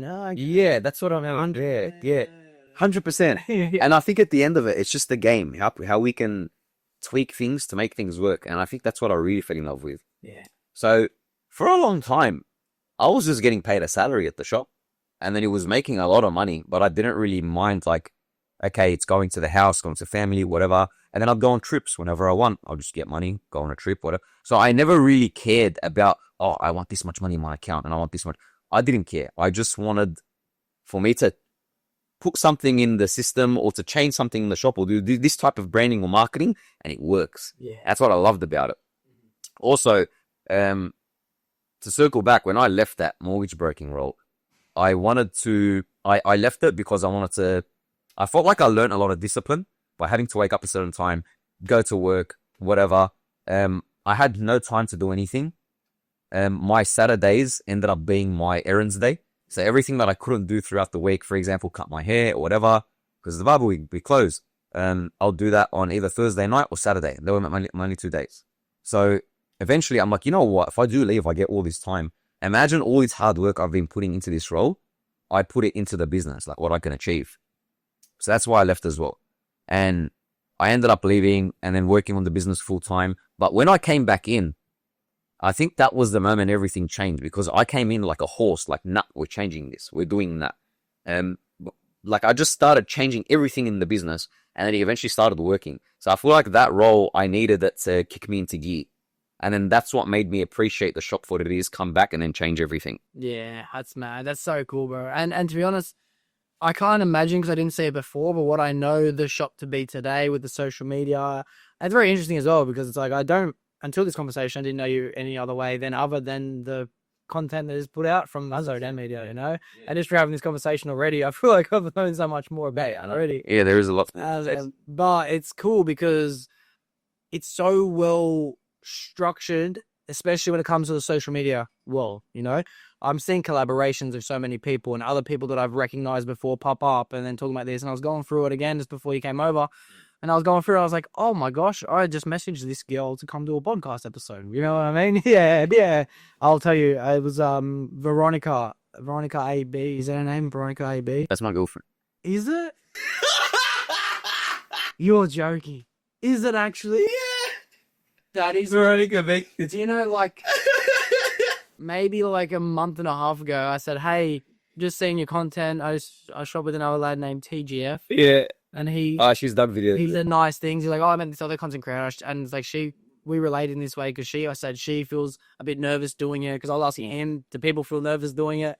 He goes, yeah, bro, this is an example. That's an example. And then after I sent her pop, I messaged her saying, would you want to do a podcast? And she goes, I'd love to. Can we just wait until I think she said June or July? There's a lot of stuff happening. Yeah, she's a bit busy now. She brought it up as well. And then And I told her, yeah, you definitely should. it's so funny that that's your girlfriend, bro. But yeah, as soon as she finds out this went amazingly and you're really good to have a conversation with, she'll love to do it. I'd never expected. How funny is that? As soon as he said Veronica, I'm like, oh, this is fake. That is crazy. I'm like, I can't wait to see the look at his face when I tell him, bro, that's my girlfriend. Wow. Well, how long have you two been together for? Oh, 3 years now. 3 years. That's cool, bro. Yeah, that's cool. Very cool. Yeah. Almost 4 years, actually. Fuck, time's flying. Yeah. It was about COVID time. Yeah. Nice. Yeah. And COVID time, was that the same time when you said you started playing the guitar as well? Did you use that to Yes, I did. going around? Joyce, yeah, 100%. I used to call her and like, oh, babe, I'm just going to practice. I've been practicing it all day. This one like 30-second riff, and like, it was the best. It's like Spanish style as well. So I never really learned like the chords first. I just learned by ear. Yeah. And it's the Spanish style, so it's very romantic. Yeah. You know. So yeah, 100%. I used to use that. That's my that's hectic. That's so mad. I've got a guitar, and that was my plan to do, but I've never done it. No, bro, you know what? It's actually funny. Like at the start, it's a bit hard, but after about a month, you get it. Yeah. If you've been playing, let's say 10 to 20 minutes every single day for about a month, you'll be surprised how much you learn. It's fucking weird. Yeah, nice. That's sick. All right, cool. I might start playing the guitar. You definitely should. It wasn't until you said that I remembered I had one under my bed. Yeah, you definitely should. Just like tune it and whatever. Yeah. And then and just play by ear. Maybe get a tutor, but there's a thing called UG. It's like a guitar app. Pretty much what it does is it tells you the chords and where to put your fingers to play a certain sound, and then what chords to play a song. So you can put any song, like any song you have on iTunes, it will come up and it'll show you how to play it on guitar. Wow. So I recommend starting off with a song you like. Yeah. So for me, I used to like playing a lot of like, Nirvana. Yeah. I used to love playing some of Nirvana stuff. Like it's pretty easy. It's like 3 or 4 chords and it sounds fucking cool, bro. I love it. So that's how I started practicing. And then after that, I just, this sounds good. What about like this? And what about like that? And you just start like making shit up, to be honest. That's cool. Do you feel like you're still putting in, do you still play a little bit? No, not yet. So ironic always reminds me about that. We used to play guitar for me on the phone. Like, hurry, have you now? I hate guitar anyway. No, I always tell myself, like when I see someone playing it and they're really good, like there's people that play Spanish guitar in the city and all that shit, I'm looking at them like, fuck, it's so good. Like, yeah. One thing I hate is wasted potential. So I want to get to a certain age and I'm like, shit, I wish I just played for like 5 minutes every day. Imagine what I'd be now. Yeah, you tell yourself like, fuck, if I just did like 10 push-ups every day. Yeah. But dude, for the past 20 years, I'll be a tank right now. Dude, this guy that I've seen a long time ago, it wasn't that long, it was only a couple of years ago, but he just finished recently the 1 million push-up challenge. It popped up again. What do you mean? He was doing every day, I think for 30 years, like 100 and something push-ups. And he just finished it, bro. You know what I mean? He can successfully say, I did 1 million. 1 million. Yeah. Oh, God. On a beast day. That's actually crazy. Yeah, so he's the guy I think of whenever I tell myself, if I only stuck with that, you know, 100%. And he's just got shoulders on him. Yeah. He's not that big. I've done 1 million push-ups. Like, shit. Yeah, it's cool. So when you first came in, you started changing things about the shop as well. Like, you said as well you didn't like the logo and the brand and all that stuff, so all that's been new as well. Yeah. And how long ago was it that you finished working there? You said you were about 22, 23 or 24? Yeah, I was about 22. I think I'm 29 now, so it's been about 6-7 years. in is out. Yeah, no, even more than that. I think I was about 24 when I took it really seriously. Yeah. So I was 24 5 years ago, which means it was the year 2020, which is right before COVID, right? Yeah. I think so. I think it was the February 2020 COVID hit, yeah. Yeah. So in 2019, that was when I changed my logo because I wanted to, that's like, I left the place, I left the role that I was doing, and then I wanted to change my logo. So I went and that was the first thing I wanted to do. I wanted to change how the shop looked. I wanted to make it white tile. I just kept picturing a red logo with white tiles. That's it. I just thought like, fuck, that would be so nice and vibrant. And my parents growing up would always tell me when I'd bring up the white tiles idea, here's Jason gets dirty. No, Jason gets dirty. So that was one of the no's I used to always get. So I'm like, yeah, okay. But then eventually I'm like, no, I want white tiles, but let's do it. And then I eventually learned that if you just say yes enough, they'll just get tired until you do it anyway. So I'm like, hey, wait, you can get your way sometimes. You just have to push a bit harder. Every no is one closer to a yes. Exactly, 100%. So it was funny with the logo is when I chose it, I hated it. Yeah. Bro, it's the weirdest thing in the world. This logo, you know the logo, right? Like it's red, swish, looks like fucking Willy Wonka and shit. Yeah. So, bit of copyright issues there. Nah, joke. Anyway, so that logo, when I wanted the new logo, I paid, I think it was like $6,000. I got it much cheaper, and usually the service must be about 10 grand, but I got it from a different state, and that's why it was cheaper. So what it is, it's a room full of people pretty much doing market research and shit to develop your logo. We're used to paying $400 for some guy in the area to just make our logo, and that's what it was. But I'm like, nah, I want to put in the extra whatever and see what we can get out of it. So they designed us a bunch of logos. Funny, they wanted me to see, what do you think is a good logo? Describe your perfect logo. I'll describe, I want it to be authentic, whatever, blah, blah, blah. They sent me a booklet of about 20 logos, and they're like, we want you to describe each one. So they wanted to know what I meant with my language. So what does Jason know to be authentic? What does he know to be vibrant? So everyone has a different meaning for different things. Your authentic might be different to my authentic. So they wanted to understand my language first. So then they can be very accurate with how they develop the logo. So eventually they got my language. They made me a bunch of logos. There was like, I think 12 of them. And I still remember it was like 1, 2, 3, 4, 5, 6, whatever. And every time I'd refer back to that PDF to choose the logo that I wanted, the logo I wanted was like very traditional. It was like a cartoon of a man going into the oven, and it said Mount Lewis Pizzeria with black and green font or something in a very, very like cool old school cafe traditional look. It was amazing. I used to love it. But then every time I go back to that thing, that PDF to see it, the first place my eyes would look is at the red logo out at the bottom left. I'm like, that's a funny looking logo. Every time I looked at it, I'm like, bro, why did they even choose this? Like, how funny is that? It's like really wonka. It's weird. Yeah. And then I'd brush it off. And then time and time again, every time I'd go back to the PDF, first place I'd look is always at that logo. Yeah. Nice, bright, red, simple, whatever. And I'm like, shit, like, I think I have to choose that. So it's funny because when I chose it, I hated it. I chose the, in the fact that like, it's the first place that I look. And that's what I want.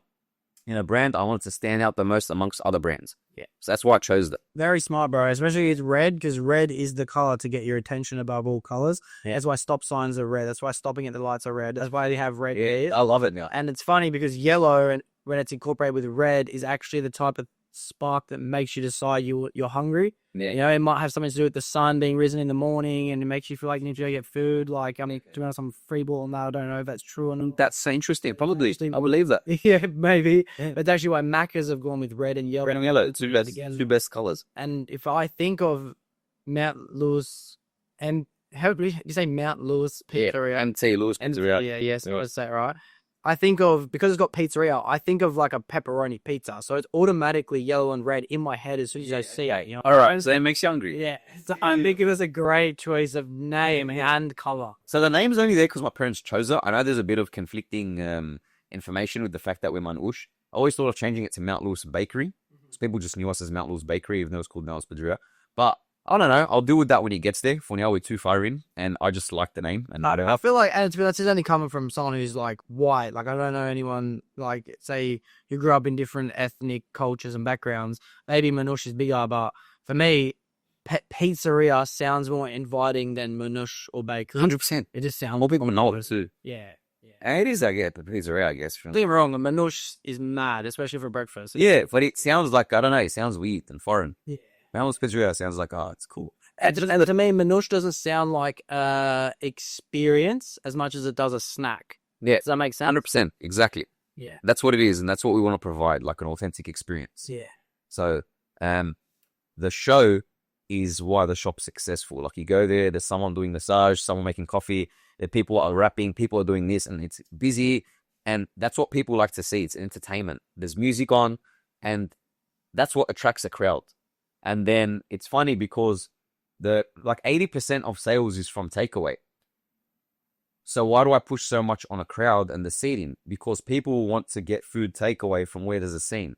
So if you want to go get takeaway food, you don't want to go to that empty shop. You want to go to where you might see that girl you like, or you might see the mates that you want to say hi to, or like whatever it is, you know? So you want to go to where's life. We're social beings, so we're naturally drawn to wherever there's life. Yeah. So that's why they complement each other. I can open a shop that's just takeaway, theoretically, and then make, I guess, the same, if not more money because we're focusing on it. But I don't think it would work because I think people come to us because of that scene and atmosphere that we create. That makes a lot of sense, bro. And to be honest, there's another big thing when it comes to sticker bombs as well. I've gotten a lot more interested in like sticker slapping because I like putting Doxcast stickers everywhere I go. Kind of, it's like it's fun, you know. And I'm going to make a mad video about it one day as well. Well, I realize in doing so that there are other really big sticker bombers out there, and I always see myself putting mine next to some really well-known names. And now they're always in my head subliminally, like they're just subconsciously. And whether I knew it or not from the first time, I reckon they were already in my head. And it's just getting someone's attention is what creates that. Oh, let's go to there, then take it away from us. You know what I mean? That's the essence of marketing. I've actually uploaded a video about this before. I've said this in the other podcast or whatever it was. It's recency and frequency. So people go to your place or they use your product depending on how recent they've seen your logo and how frequently they've seen it. Which is why, like, look at Macca's, the most perfect example. Everywhere you go, you see a Macca's sign. So when you think, oh, quick, fast food, Macca's. You know what I mean? It's just there in the back of your head. So they have nailed that. Bro, I have a theory that they'll open up in the most expensive area and it's such densely populated and they don't even care if they're making money or not just because of the fact that they now have their brand there, you know? So it's genius, bro. Yeah, it is. And do you know the whole thing about McDonald's as well? I'm going off subject a little bit as well. Yeah. But do you know McDonald's, from a business perspective, is not the sales of fast food. McDonald's is a real estate investment company. Yes, 100%. Yeah, I know. Bro, how crazy is that? They've got our attention through the fast food and they're selling the product of real estate to people who want to open franchise. 100%. And then it pays off the land with the franchise. Yeah. And then they make a fee on the rent they charge and then there's a whole like system behind that. It's actually crazy. Demons, bro. Yeah, it is. So their version of the live music and the pizza and making the bread and all that is the whole restaurant, bro. 100%. Literally. What the hell? Yeah. But Macca's is like, yeah, they're really, really good with their market. Yeah. I'm boycotting them a little bit. I get their coffee only. No, 100%. Like, yeah, I feel that as well. I feel like shit when I haven't gone there in a while, to be honest. Every now and then I feel like it. You know why? They have this they have this chocolate fudge brownie thing. It's like the apple pies? Yeah. They made a chocolate and custard version and you can break it up and put it in a McFlurry. Just a little hack, Bro, everything Macca's makes is amazing. Whatever they come out with just tastes impeccable. It's probably dog shit served in a box. Boycotting him and I'm promoting him. So yeah, no. Yeah, it gets like that. I understand. I do the same sometimes.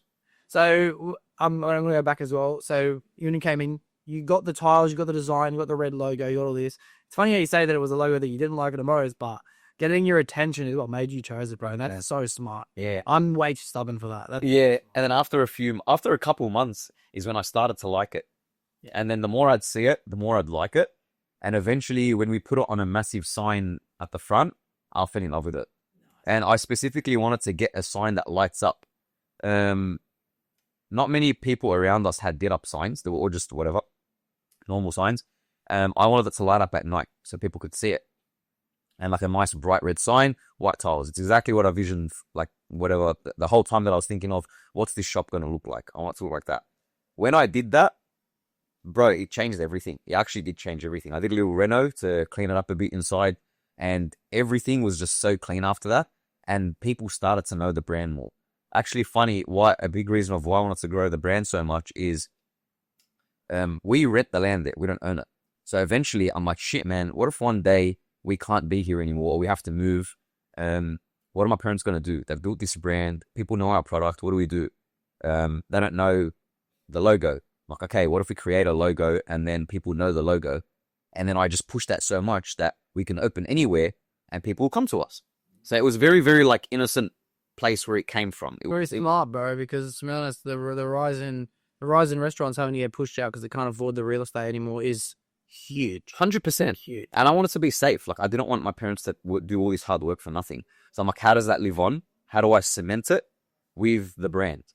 So that's why I started pushing so hard with the brand and making people aware of the logo. So at the start, I just used to blast it everywhere. I used to put it on ads everywhere, pamphlets, and on socials and TikTok and whatever. And I just used to put it everywhere. I used to just make sure people could see our logo.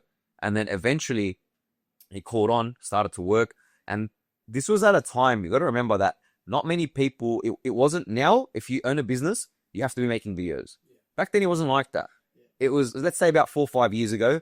A select few people were making videos for their brand, but not everyone who had a takeaway shop or a restaurant or whatever it was did videos like that. They all just had an Instagram page. They'll take photos of their food, like Insta pics and things that looked good and Instagrammable, and they'll post that, and that's it. There was no a person talking behind the camera. Maybe there were a couple that I could think of, like Chebo's is the only one I could think of that used to make videos behind the camera, whatever, and like now he's got such an amazing following, such an amazing brand, and he's built that because he was like one of the OGs that I can remember. There's probably more, but I don't know who they are right now. But it wasn't a known thing, you know, and now it's almost as if like you have to do it. Well, the sociology actually of what has changed within marketing nowadays, where people want to spend their money, is as a collective society, we want to invest in the people behind the brands. Yes, exactly. And that's changed not just in hospitality and food and construction and trade like myself, but we want to drive a Tesla because we know Elon Musk. 100%. Yeah, exactly. And that's crazy, bro. You know what I mean? Brands are people. Yeah, 100%. That's why personal brand is more important than ever right now. So it goes back to what you're saying. Yeah, we pick a brand because of the person behind it. So yeah, we like Tesla and we love all his product because it's Elon Musk, you know? And it's funny because brands have been doing that for a very long time, but it took a long time before local businesses to realize that. If you think about the most expensive brands, your Chanel's, your Dior's, your even Nike, for example, brands like this, they have ambassadors for a reason because they want you to think of the person wearing. Yeah, exactly. Yeah. With the brand association. Yeah. And that's just something that's always worked. And for them, it's in the form of ambassadors, whereas now it's in the form of personal brand. And like, yeah, if you're a massive brand and you don't have a face behind that, you use ambassadors, which you can probably afford to get fucking Michael Jordan. It's like a fake name. It's the brand, you know. Yeah, but it works. Like, look at Johnny Depp with Dior, with Sauvage. It's like probably one of the best perfumes or highest grossing perfumes ever sold. Yeah. But it's because you link it with Johnny Depp. Yeah. So it actually works. Yeah, it's cool, bro. It's cool. It's very smart doing it. And with the content side of it, I see it today as such a well-made content. Was that pretty much as good quality as it is today when you first started doing it, or is that different? It was a lot different. So I used to edit it myself. I used to just put myself in front of the camera, put a bit of music on top, not really talking, just me doing something, and then there's a final product. Put a bit of music, and then eventually it just caught on, started to work out. Video started doing pretty well, and I wanted to take it to the next level, but I had no time like to work on like things in the business because it took so long to edit. Like, bro, sometimes it takes me a couple hours to edit like a 30-second video. It's crazy, like a 45-second video. So I'm like, man, shit, I need someone to do this. And that was about the same time that I was with my girlfriend, like the first, I guess, stage of our relationship. And she has a friend called Anne-Marie, AMK, and she does social media management. So I'm like, shit, maybe I should try this. Like, it'll probably benefit me a lot to have someone manage the page. And then she's been with us ever since, and she's pretty much helped transform the brand. So shout out to AMK. Yeah, shout out. Yeah, link in the description. Yeah, link in the description. But yeah, that was when I saw that, wow, you can give this role to someone else, and they can probably do it better than you. So if you can give that role out to someone else that can do it better than you, and you can focus on the next thing, bro, it's the best thing you can ever do for your brand. Whereas we're like always looking to do things ourselves. Even to this day, I try and micromanage sometimes. I try not to. Where it's like, maybe we should do that. Maybe we should do that. But at the end of the day, if you've hired someone to come in and do their job, it's because they're good at their job. So you should let them do their job, you know? And anyone successful that we know today is only successful because they've learned to let go of the little tasks, you know? Yeah. There's still outliers of course in us, you know, like you might have the Dana Whites, who Dana White to this day still designs the entire seating layout of every invited guest. So you know how you see in the UFC, Theo Vaughn, and you have all the other UFC fighters, you have all these people front row.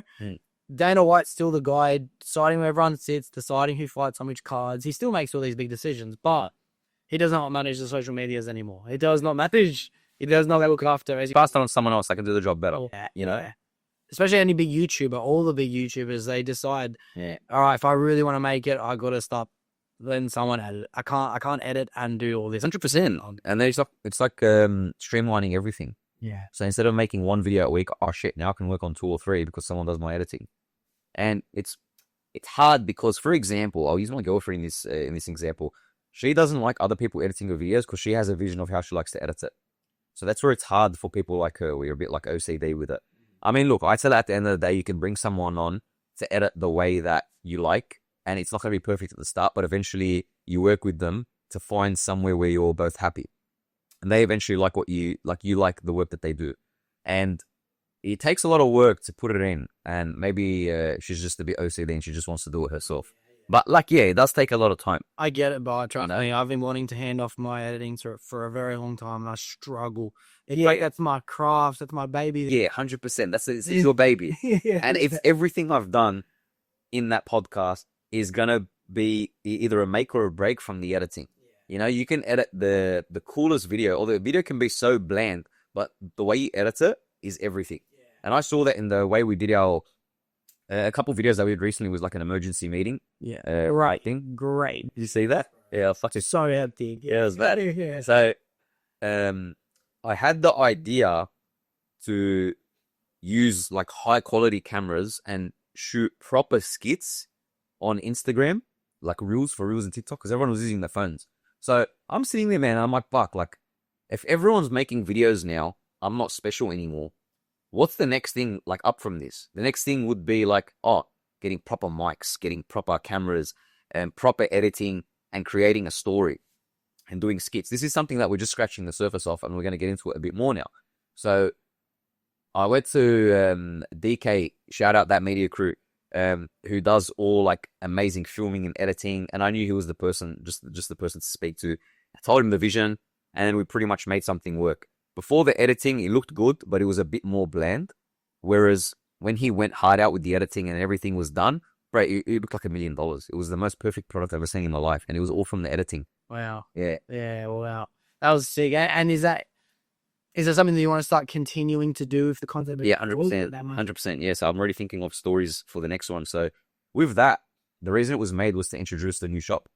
There was a whole strategy behind this. So we put on the glass of the shop just our color and then our writing saying, "Could you go for Manush?" and nothing else. And people knew it was us just from the writing and the color. That when people were calling the shop in Mount Law saying, "Oh, you guys opening in Southhurst or whatever," that was like, I loved it because it was the first time I saw that all this branding stuff I've been doing for the past 3 years is actually working. Like people now know us from just using a color and a font. Bro, it was amazing. I'm like, what? Like people know it's us now. So, and it was like, I wanted to get this rumor cooking. So I'd never give him a straight answer. So I'd act dumb. And then eventually after 2-3 months of us building the place and cooking, we never put a logo up anyway. We eventually put the logo up. People were talking, oh my God, when's it going to open? When's it going to open? They're opening in the area. We just let it stir and heat up. We made these videos when the shop was already about to open. And then we released them. And bro, people went crazy. Like they knew exactly where it was, but I still didn't say anything. They couldn't go to our page for confirmation that we're opening something because that whole time that we're building the shop, we didn't have something coming soon or whatever. We just dropped it. So when we opened, we just opened. And then everyone went crazy. I liked that idea better than saying, oh, we have a grand opening in a week. Because people see the video, oh my God, they have a grand opening in a week. Okay, day 1 passes, day 2 passes, day 3. They're forgetting about you. The intent's gone. Yeah. So I want to get people off guard. So like, oh, Mount Law's open. Oh my God, baby. We had people telling their wives, like workers, oh babe, that place down the road, they're open. Go today, go. I drove past and there was a crowd. And like, it caught people so off guard that it created such a hype in the community and everyone was talking about it that it just blew up straight away. That's so mad. I know, because like, man, my parents went through 2 years of not making money when they started the shop. And I thought I was going to go through the same thing. I thought, okay, I need to go for like 3 to 6 months of just losing money. And just everyone that came in, I was prepared to like fucking wash their feet, bro. Like I was prepared to just make sure everyone's happy because I knew it was going to be a slow start. When we opened it just blew up. I'm like, oh my gosh, like this branding thing really, really works, bro. Like it really, really works. That's so smart because it's when you said grand opening in a week, I just thought of how many times I've seen that and how many times I've actually gone. I never ever gone. Yeah. Because a week is so much time, especially when it comes to food. Yeah. And the way I see it is it's like a hot chick, right? For me, if you're going to call a girl in a month from now, if it's it depends on how hot that girl is, that might be a year. even though it's only 1 month. The 1 month for me is a year for that hot girl. Yeah, exactly. Problem. So and food a week is like 50 meals. 100%. It's then 50 meals away. And their intent's gone down. Like, yeah.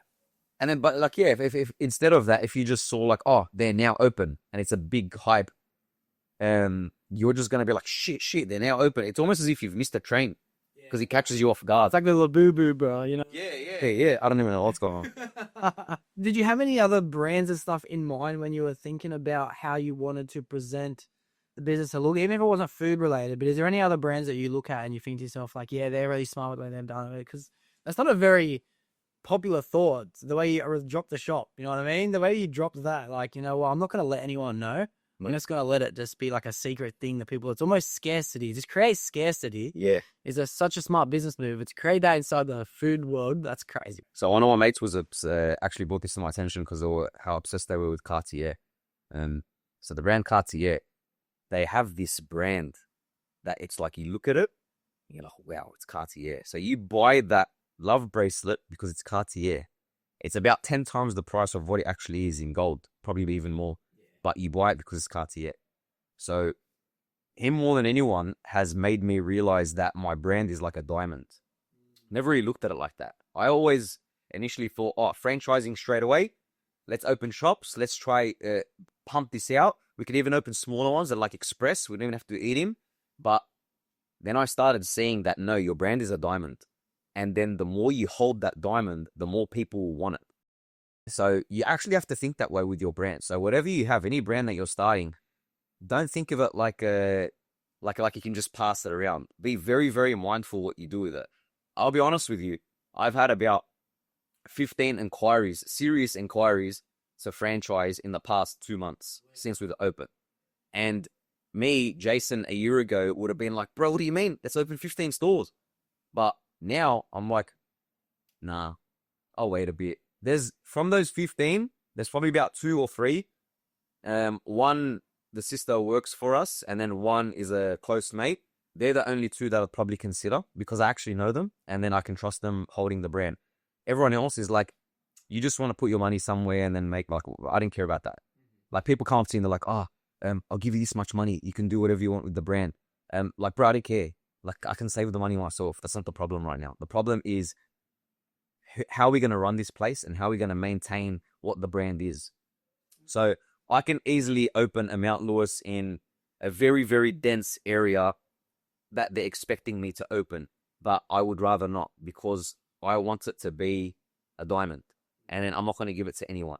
It's very fried, bro. I understand that. Like, people will look at you like, bro, you're fried, just open it. But that is what causes them to want it more. You know what I mean? We spoke, and I'm glad you said that because we spoke about Macca's before, so I'll use that as the example in this. But all well-known franchises work off the same basis. So like a KFC or a Domino's or a Pizza Hut or any of these pop-ups. Mad Mex is a really good example of one, actually. Mad Mex will use that one because Mad Mex, anyone can buy it, anyone can open it if they meet the criteria. Like Macca's, I think you have to have $1 million in liquid assets in the bank for safety as cash. It can't be something that you're depositing against. It can't be something that you've used as collateral. It's just $1 million. And then it has to be a couple other things as well. But with Mad Mex, to say, for example, if you want to open that, you have to meet the criteria, prove that it's going to be in an area good enough to have it.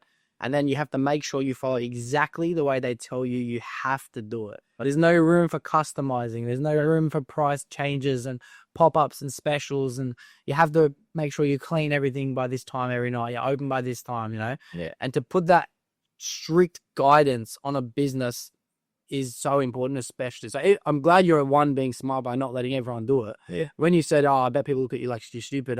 Bro, just sell it, make all this money. You're so much smarter not doing it. 100%. You'll never grow the business to what it is destined to be if you're just accepting the money from everyone that wants to ever open one. Yeah. And I think it comes with having a proper strategy as well when you know where you're going. So I think a big confidence booster to me was opening in an area like South Hurstville where you wouldn't say there are much Lebos. So obviously with my field, you'd think, oh, you got to open where there's Lebos. That was like the main thing that people used to look for when you're opening my bush shop. Whereas we've made the brand something where everyone can come, bro, 10% of our customer base are Lebos or like Arabs. The rest are like Greeks, Aussies, like whatever it is. It's just mixed people. Is your family Lebanese? Or? Yeah. So that was a make or break for me. That was like, this second shop for me is not just do we open a second shop and is it going to do well or not? Shit, the second shop didn't do well. This second shop felt like, bro, is my dream going to work or not?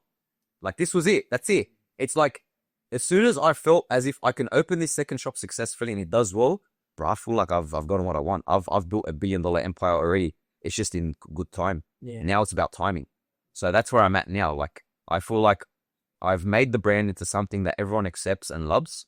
It's a proven model. Now it's just about how do I strategically get there? And without compromising quality. That's a very, very big one for me. So I would rather have 5 to 10 shops that are all impeccable quality and they're doing really, really well than have 100 franchise shops where you've now lost your brand and you just sell out now to some investor. A good example of that would be like the Shed as a cafe. The Shed, Yeah, okay. like that was a very good grade.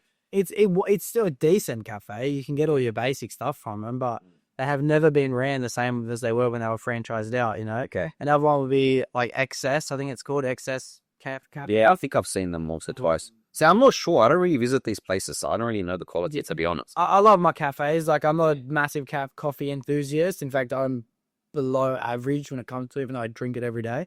But I do love sitting down and having conversations with the cafe owners. I love hearing their stories and things like that as well. But franchising out, it goes pear-shaped real quick as soon as people start wanting. Yeah, 100%. As soon as people I've like chasing money, it all falls apart.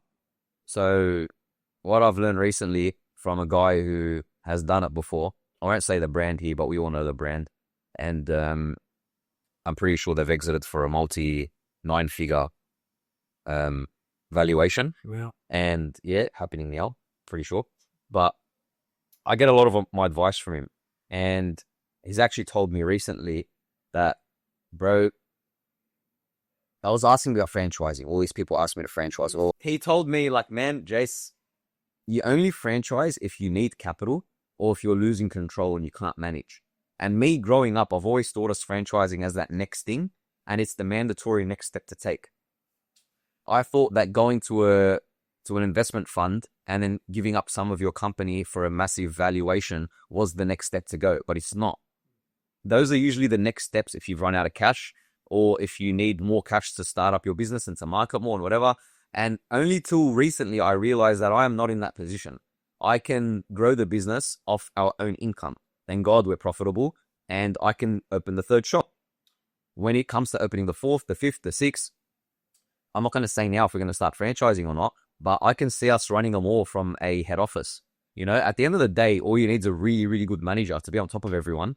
You need someone to do rostering. You need someone to take care of operations, HR. You can do that from an office. I do think eventually there's a point where you need to start selling them off to someone who's going to take care of them more than you do. And that's when I would start selling off and franchising. So I wouldn't give it to just anyone. So as I said, from those 15 people or whatever that wants a franchise, I'd probably choose only a couple of them. Main reason is because they're families. And I want a family working in that shop. I don't want you to give it off to just a manager and hiring a bunch of people. You're hardly there and you're collecting money. I don't care about that.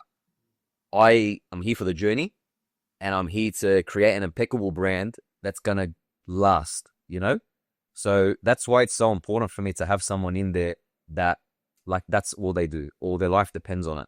It's a newly married couple that are putting all their investment money into this shop and they have to make it work. And I'll give them all the support in the world. That's mad, bro, because you're also doing the same thing that you expect from the customers to do, and that's trust the person behind the shop. 100%. And you got the exact same expectation from people as well. You're not just going to take the guy that has the money. You're like, I want to take people that have the passion. Like, why would you sell out? I don't know. It's kind of boring. You know, we said before about how life's a game and business is a game. Business is a game to me. If I sell out, say someone comes tomorrow and offers me 30 million for the brand, I probably wouldn't do it.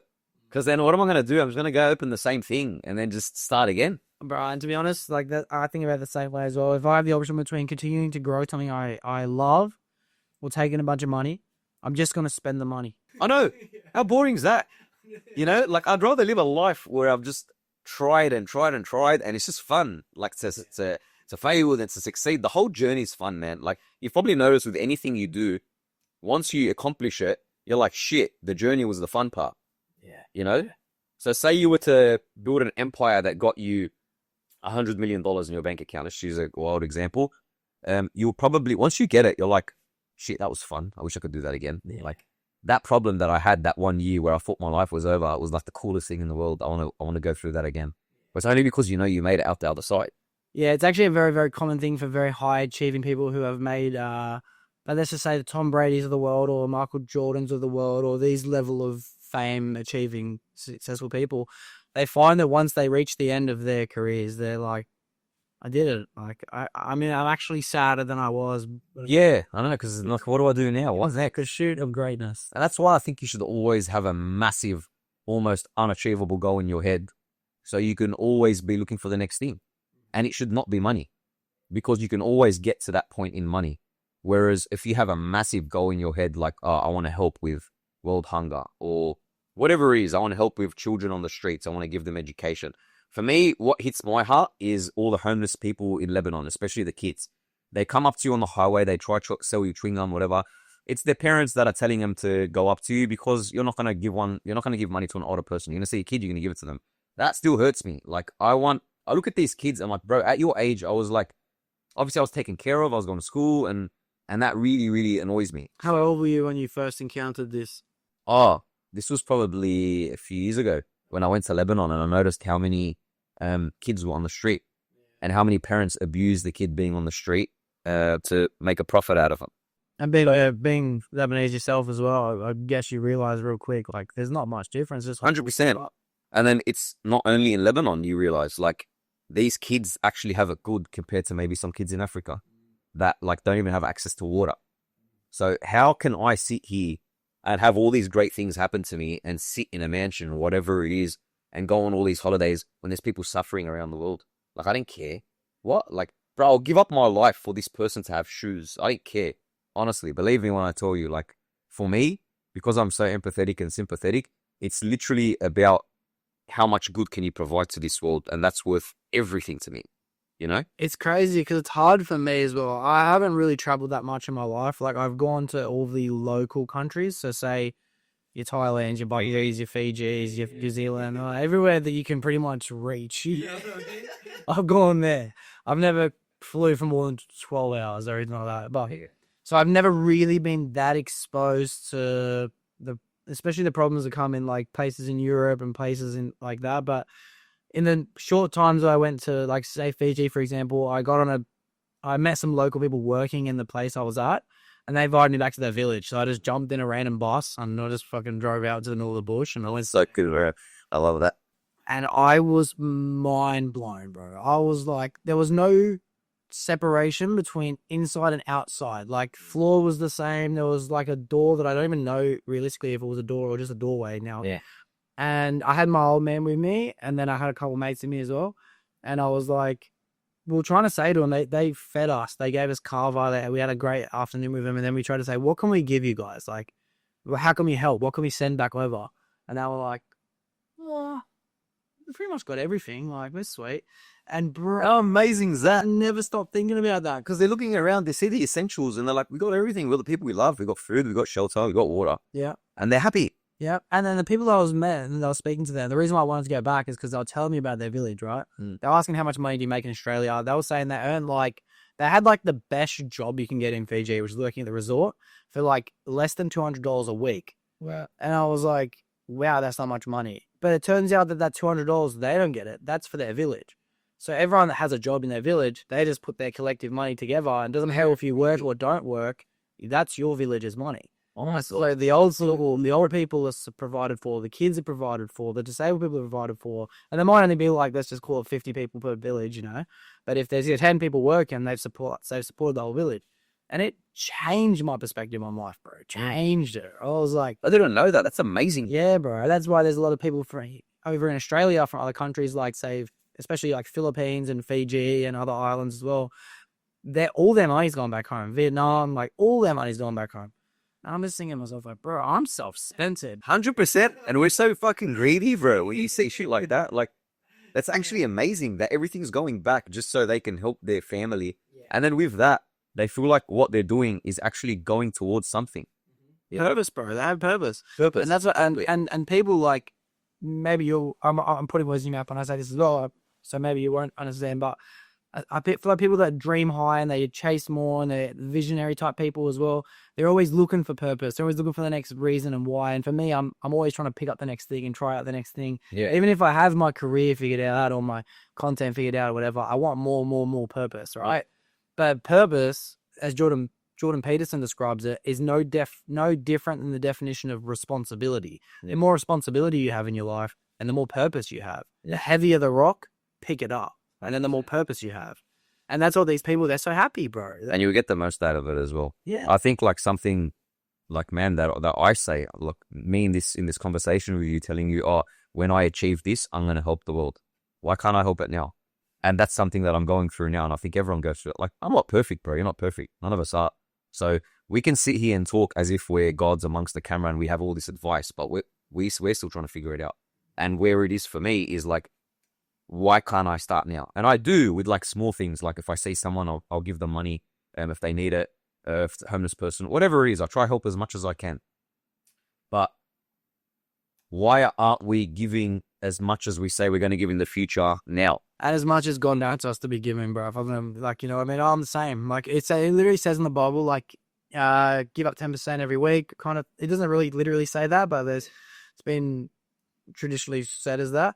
But it also says it in other religions as well, like in the Quran, everything you give out, you'll receive 100-fold or 1,000-fold in it. In the Bible, it says you'll get back more than you give out, you know, like and it is a really beautiful fact of life at the end of the day, that it just so happens to be coincidental that the more you are charitable, the better your life becomes. You know, it's actually very fortunate that it works that way. No, honestly, that's very, very beautiful too. But I also, and I was also thinking about it, to be honest, bro, last night. Last night I was driving home, I was thinking that I've had a couple times this year where I feel like I should have contributed more. So I want to wave people. I didn't really pay my part. I'm like, oh, it's a bit tough this week. Maybe they won't ask me. Like, there's been a couple of these moments, bro. It's guilt, bro. I'm feeling like, so it's one of my goals right now too, bro. Play it in your head, over again. There's one of my goals in the moment too, bro, to be a bit more charitable, just to give more. Like, it's actually hard. It's actually hard because.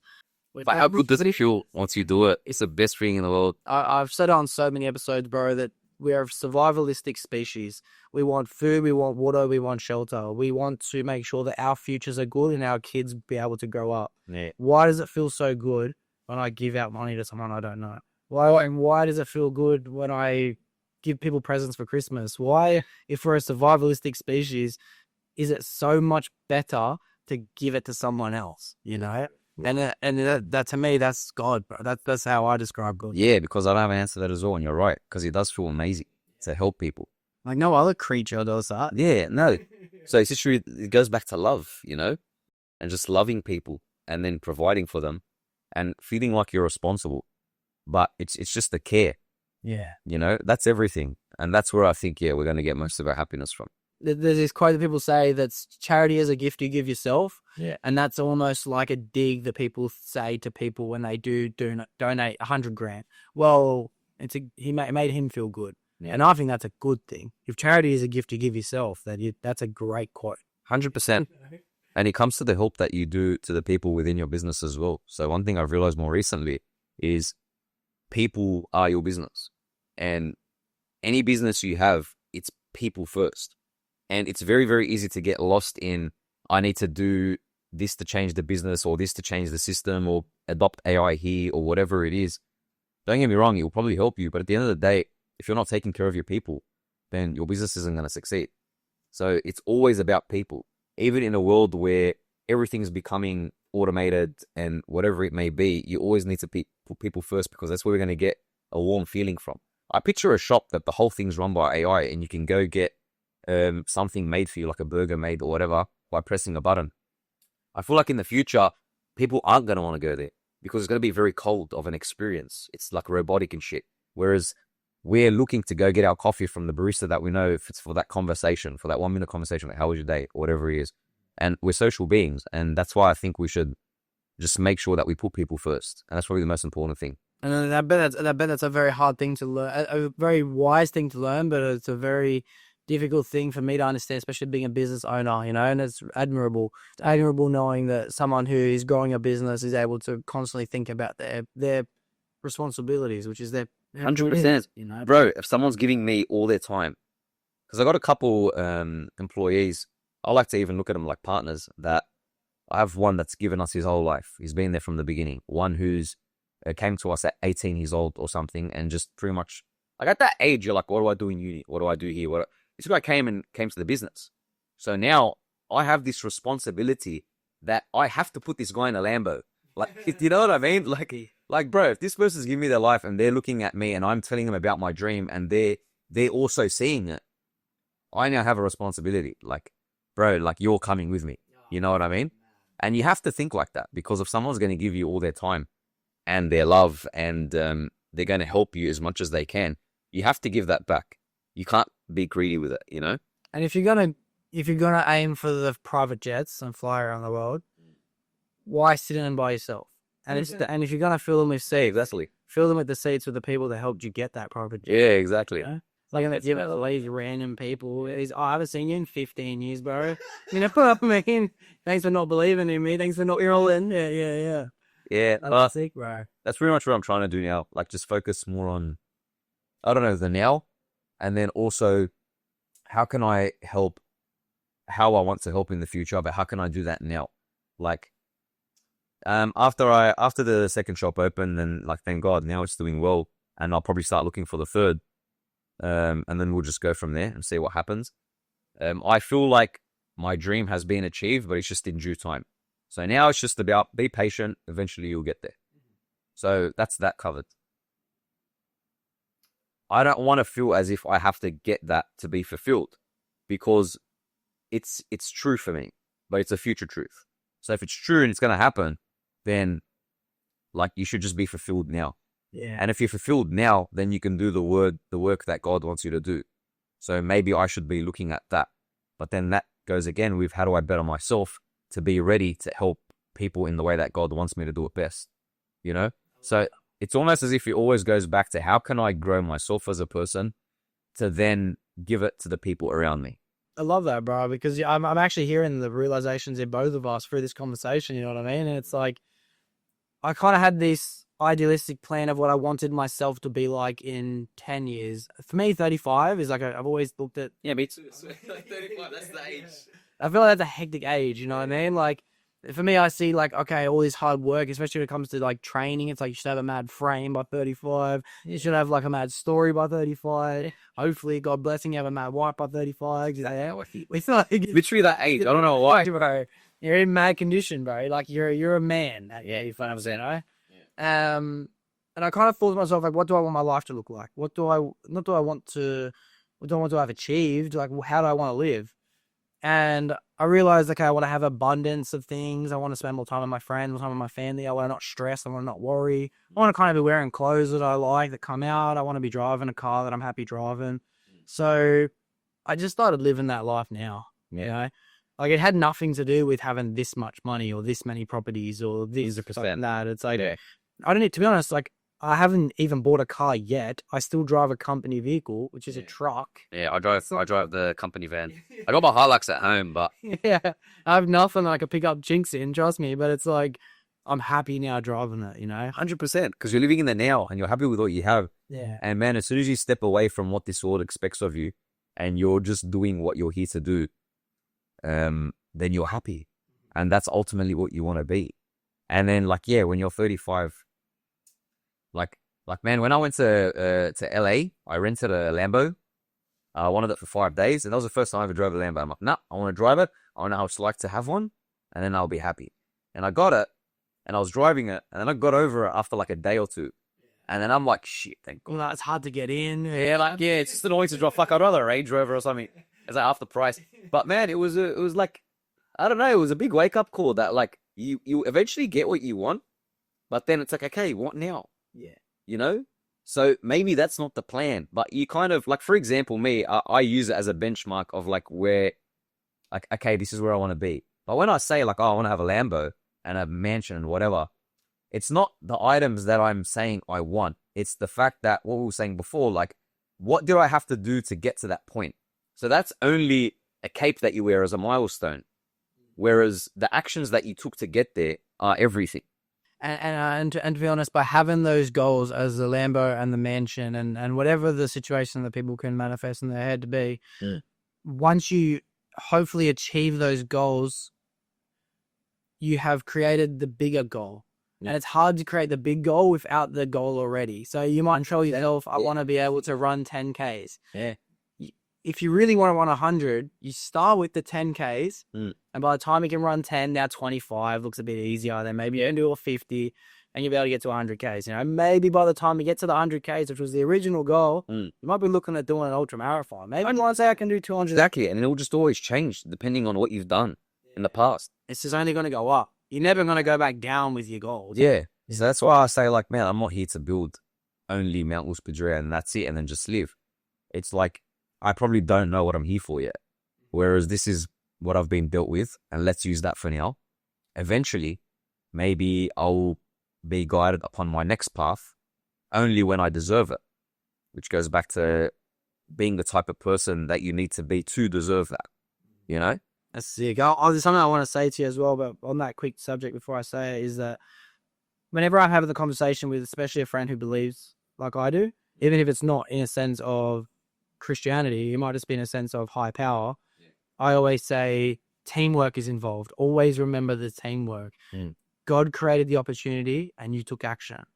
God's plan for you will not work without you putting in the work that you have to do that brings God's plan to life. Exactly. You know? 100%. And don't feel like you could have done any of this without the opportunities God given you in front of you. So I feel like action and opportunity have to go hand in hand, like you're saying. But it's good to also give yourself a bit of credit as well as balancing the gratitude that you get from God as well. Yeah. Because you're both roles to play. It's team. Exactly. You know? But one thing that I knew this before we even started having this conversation. I knew this before we started podcasting today.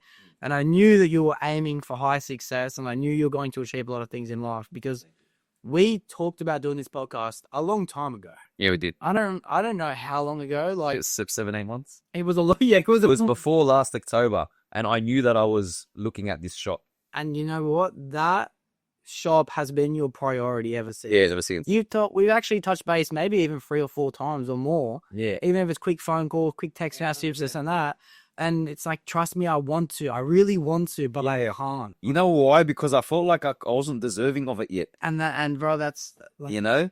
You were not willing to budge even on what you wanted, let alone what other people wanted. Yeah, because I'm like, man, there's a massive thing happening now. Let me just do it. And then I would have the energy or the confidence to come.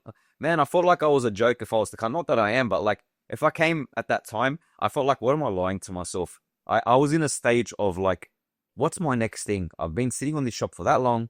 We've done everything. We've done the social media and whatever. Like, I was going through months of like, I'm trying to find meaning and shit in life. So it just felt so wrong to come on a podcast and just like talk about, being successful in life. And like, man, I didn't care about that. I wanted something to back me up. So that's why I wanted to do that first. I'm like, man, just wait.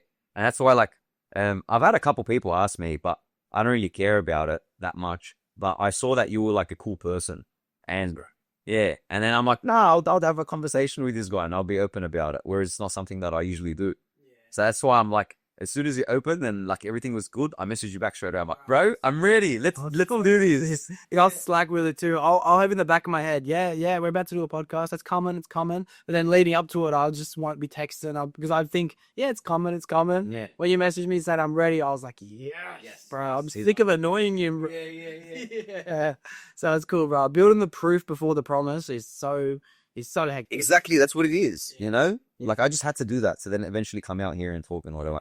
And now for the next, like, someone else offers me a podcast opportunity. I don't know if I'll take it or not, but if I'm in the midst of doing the next thing, I'll probably say no because I'm like, nah, just wait. Let me get this. Let me level up first, and we can talk about the next thing. But I did want to mention to you as well the collaborative work you've done with social media. One thing that I remember I first seen your account with was probably the Mr. C album. Yeah, right? That was sick. And like, how do you even think of these ideas, bro? Because like and to be honest, all the news stuff, all of this stuff that is like there's so many times 7 News and Sunrise and all these things have come to the shop and done that. Like, let's just stick with the Mr. C one, for example. Like, how did you organize something like that to happen at your shop? Like, how does that come to life? That came to me. That came to you. So that's how beautiful is that. Like, that's what I mean. Like, God works in mysterious ways. If you just do the work, things will come to you. So, one of my mates is with a girl whose sister is the wife of Ziggy. Yes. Yeah. So they were talking about something like that, and then my mate just dropped because they wanted to do it at a place which was like, I don't know, it's a bakery, so it's not like on stage or whatever, and I can kind of see the artistic side of what they were going for, just something so random. He had just went viral about doing it on the train. Yeah. So he was looking for the next thing to do. Comes to Australian culture and art. Bro, I love his videos. Yes. I love him. I love the style of his videos, the editing, the way he tells a story. It's actually so amazing. Yeah. Like, obviously, incorporate community into culture. So yeah, bro, it's so beautiful, honestly. And like, obviously, when you first see him, you kind of, I don't judge because I'm not like that. I know that there's something like there's more to a person than what shows. But speaking to him and then seeing the stuff that he posts, I'm like, wow, like, bro, this guy's an artist. You have to respect that. And then every time he has a video, I actually sit there and watch it. Yeah. I don't really watch that many videos, but like, he captivates me in the way that he tells a story. And I just love it. There's all love there. You can feel it. You can feel when someone's off. Yeah. And yeah, that was actually very beautiful. I love that so much. I was so grateful for that. But that actually came to me. Everything else that you're referring to, like the sunrise and whatever, I have a PR agent. And at the time when I got her, for a small business to spend that monthly fee on having an agent who's going to get you like in the media, it's like you don't do that unless you're a big company. It's another thing of like, you know, when I told you I spent like above and beyond for the logo, it's because I knew quality was going to come out of it. So I knew if I'm spending this much money, like, I'm not going to get scammed. Whereas everyone will think, oh no, why are you doing that? You're an idiot. Nah, you're going to get something out of it. So that's why I did it. I wasn't scared to spend the money, and then we got a lot out of it. All the media posts that were done about us. 7 News was the massive one. And now she got us 7 News again. So that went incredibly viral. I could tell just because articles get written based on what's already been happening in other news agencies and stuff like that. So like, it just would have been a rippling effect just by one vision, you know? Yeah, it was. It truly was. It was amazing. The timing was perfect for everything, to be honest. And it wasn't only that. Like, people always ask me, eventually I want to get into, like, what's it called? I forgot the word now. Into consulting. Yeah. I want to help people, but at the moment, I'm just going to do it for myself because I still have a journey to do, and I'm not going to feel comfortable consulting people past a point that I have not gotten. So for now, I'll help people up to about where I am, but then after that, I'm not going to talk shit and be like, oh, I know it. Well, I can confidently talk about things that I've done before, and people come up to me and say, oh, how do I, if I do this post, is it going to work? If I do this billboard, is it going to work?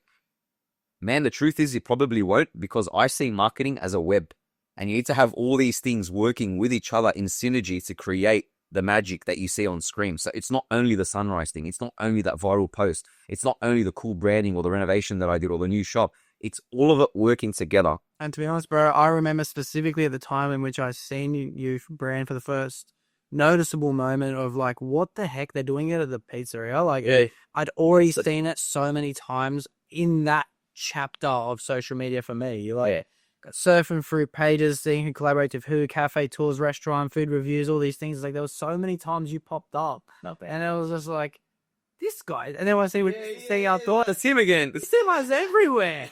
You know, babe, what the heck? Look, that's what that was like the main thing I tried to do, was raise the C in frequency. Like, appear everywhere, try be in everyone's faces, pay for that ad spot, make those videos consistently again and again, post stories, whatever. Because eventually, when people want to make the decision to go somewhere for a brunch, guess who the first brand that's going to pop in their head is? Probably me. It's just being fucking annoying shit on camera. But like, you can't help it. You have to think of me because I'm just everywhere. And like, I'm posting and I got my logo everywhere, and it actually works. Yeah. And now we're kind of trying to be a bit more strategic with it. Whereas before, it was just like, blast the logo out everywhere, let everyone see it, it's going to work. Now, there's more leverage because there's 2 shops. That's something cool that I've noticed recently. Like, we do the same, we spend the same on advertising, but because there's 2 shops, we're getting double the income from it. And then I've realized now, like, wow, it gets easier. So the more shops you open, the more leverage you're going to get from the work you're putting in. So that's something I'm realizing now, the leverage of things that you can do when you open more and whatever. So that's why I can strategize more, and it becomes better and better. So it doesn't become more expensive the bigger you get. It actually becomes cheaper because you've got more leverage. And see where you put the hard work in the beginning, bro. You're building that frame. I like looking at everything like frame and detailing when it comes to construction, when it comes to transformation with your body. But you built the frame, the foundation. You got the sturdy walls. You got the timbers in. Concrete's founded, and now you can just put some gyprock up, do some painting here and there. Yeah. And it paid off, bro. Like the fact that you got the second shop open and it was a success, is just adamant to the hard work put in because you were locked in, bro. Yeah, it's still a big surreal, bro. Like, Yeah. we've been open for 20 years this year, and this year I'll probably try to do like a 20 birthday for Mount Lewis. I'll probably wait towards the end of the year, but like we're closing into 20 years and we still didn't have our second shop. And I've been talking about this my whole life. Like, my whole life I've been, bro, I can't even count how many places I've visited for potential shop. I think over 200. I'm not even joking, man. Like going there physically, talking to the agent, about to make a deal, something comes up. For literally about 100 to 200 shops. I'm not even joking, for like the past 10 years plus. And every single shop, or every single time, I see this now, that God said no to me, it was to bring me to this shop, which I would have traded any day of the week for any one of those other shops. So if I had went to any one of those other shops, it would have been a compromise. And this was exactly what I wanted, but I didn't know I wanted it. So it's amazing that sometimes you're denied something over and over again, but not until you've gotten what you actually want, you're like, thanks God. Yeah. Like, thank you for denying those other things, because that's like, it's what got me here, So you never really truly see God's will until you get what you want. So if it happens enough times, you might as well just start trusting in it. Did I say, to be honest, when I say my gratitudes in the morning, or even if I'm going through something that's a bit shitty or frustrating or annoying, I just say, also, I appreciate you for this challenge you've given me, even though I cannot see right now what it was meant for, but I know it's going to work out. So yeah, it's almost as if you start seeing that every time there's a challenge in your life, you're like, fuck, okay, cool. There must be something. There must be good. There must be something good coming out of his skills. I swear, any rejection. Yeah, I see all of it. I just think, I'm going to be so tough off. Yeah, 100%.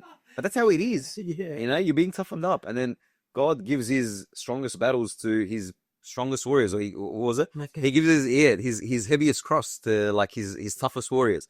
So eventually, you're just going to keep going through worse and worse shit. I guess that's just the meaning of life. What he comes back to is how can I censor myself as a person to react to it in a better way? Because you're always going to have bad shit.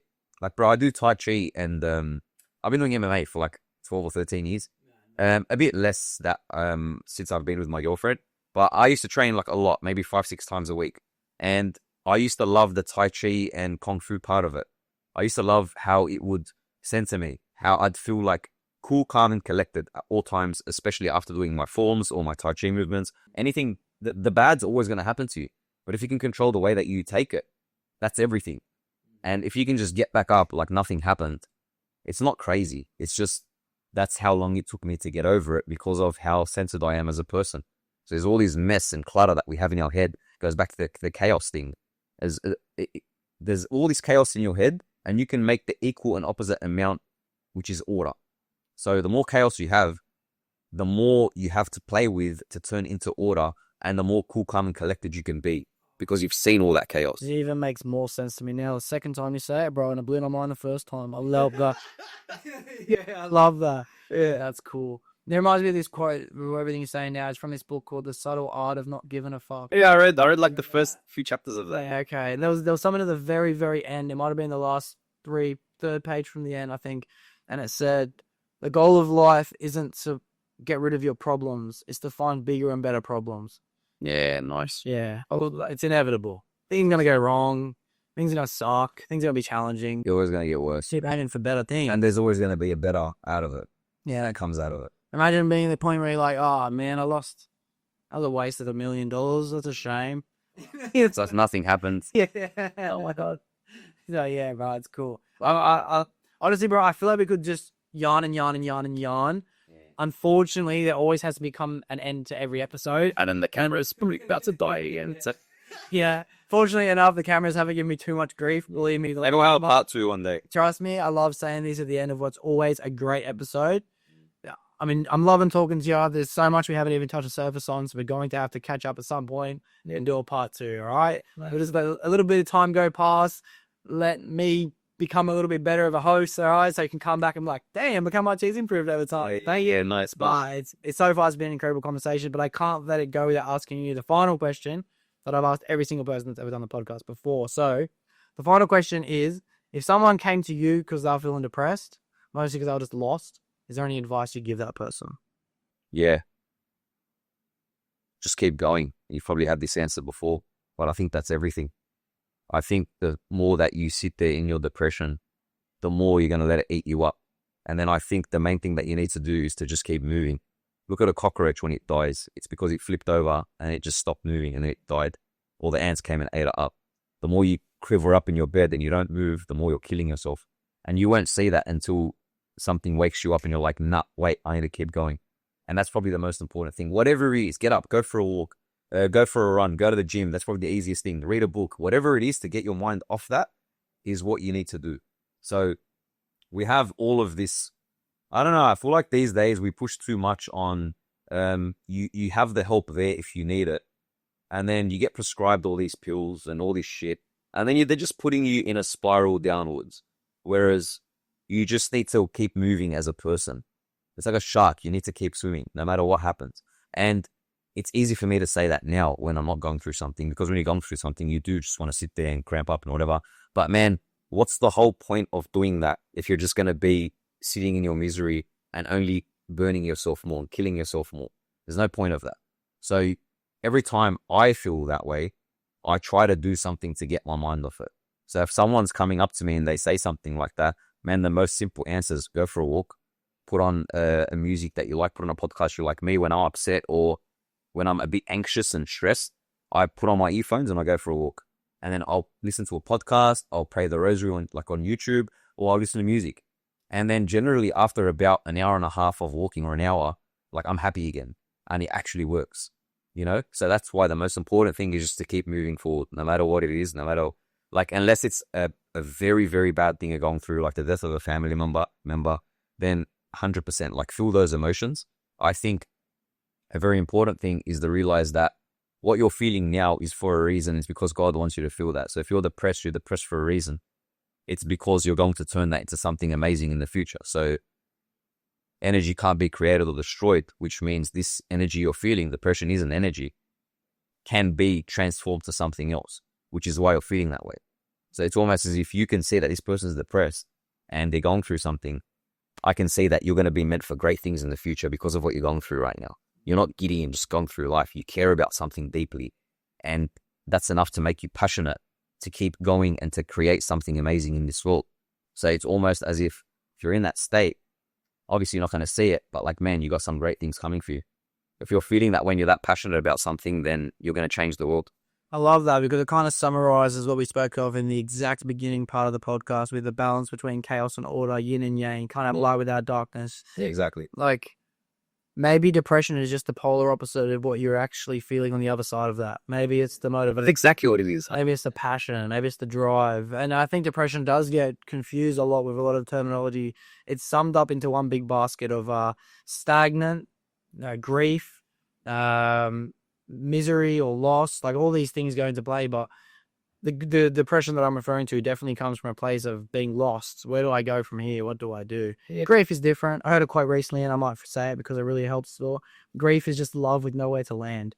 Yeah. So it's just like you have nowhere to put that love anymore, you know? So there's other ways to try and figure out where to put that love if you're going through that. But when it comes to depression, I think, yeah, if you can get down to why it is you're depressed, like, there might be a beautiful thing. And if I can give my actual answer to someone, I would literally tell them just to go to church and say a prayer.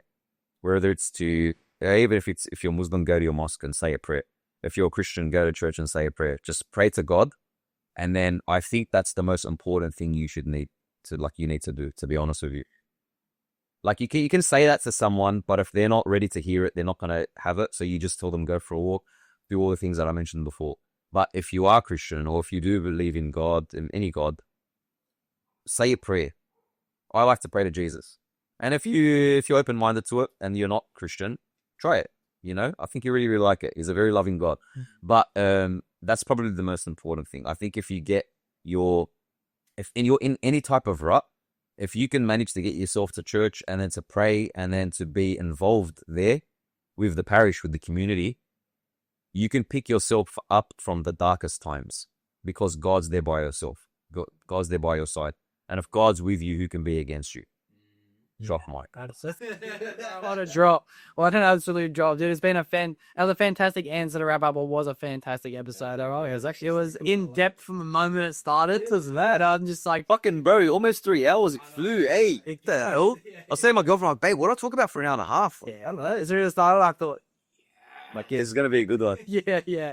Sometimes it's hard, bro. I'm like trying to get the ball rolling a bit, but straight the mindset, optimism, meditation, prayer. Let's go. Like, yeah, I love it, bro. I think we've done with the business has been incredible. Thank you so much. I do apologize formally. I'll say it online, so we have documented. I do apologize. I wasn't able to make it to the opening, and it crushed. All right, that's all. It crushed me, bro. If you make it to the third, I will 100% make it to the third. All right, from wherever I am, I'll fly back. Yeah. But yeah, bro, let's ride up in the future and do another one, all right? And God bless you on all your plans coming forward, and I can see them happening because you're willing to. Oh, I love you, bro. Thank you so much. All right. And for everyone else, thank you for making it to the end of the episode. It's amazing week this week. There'll be no more next week. Shawty catch a vibe, yeah, I had to put her on. Bought a two-seater, yeah, we heading for the sun. Shawty got my high, I ain't tripping for the funds. Yeah, I won't start, I ain't tripping, I'm a stunt. Oh.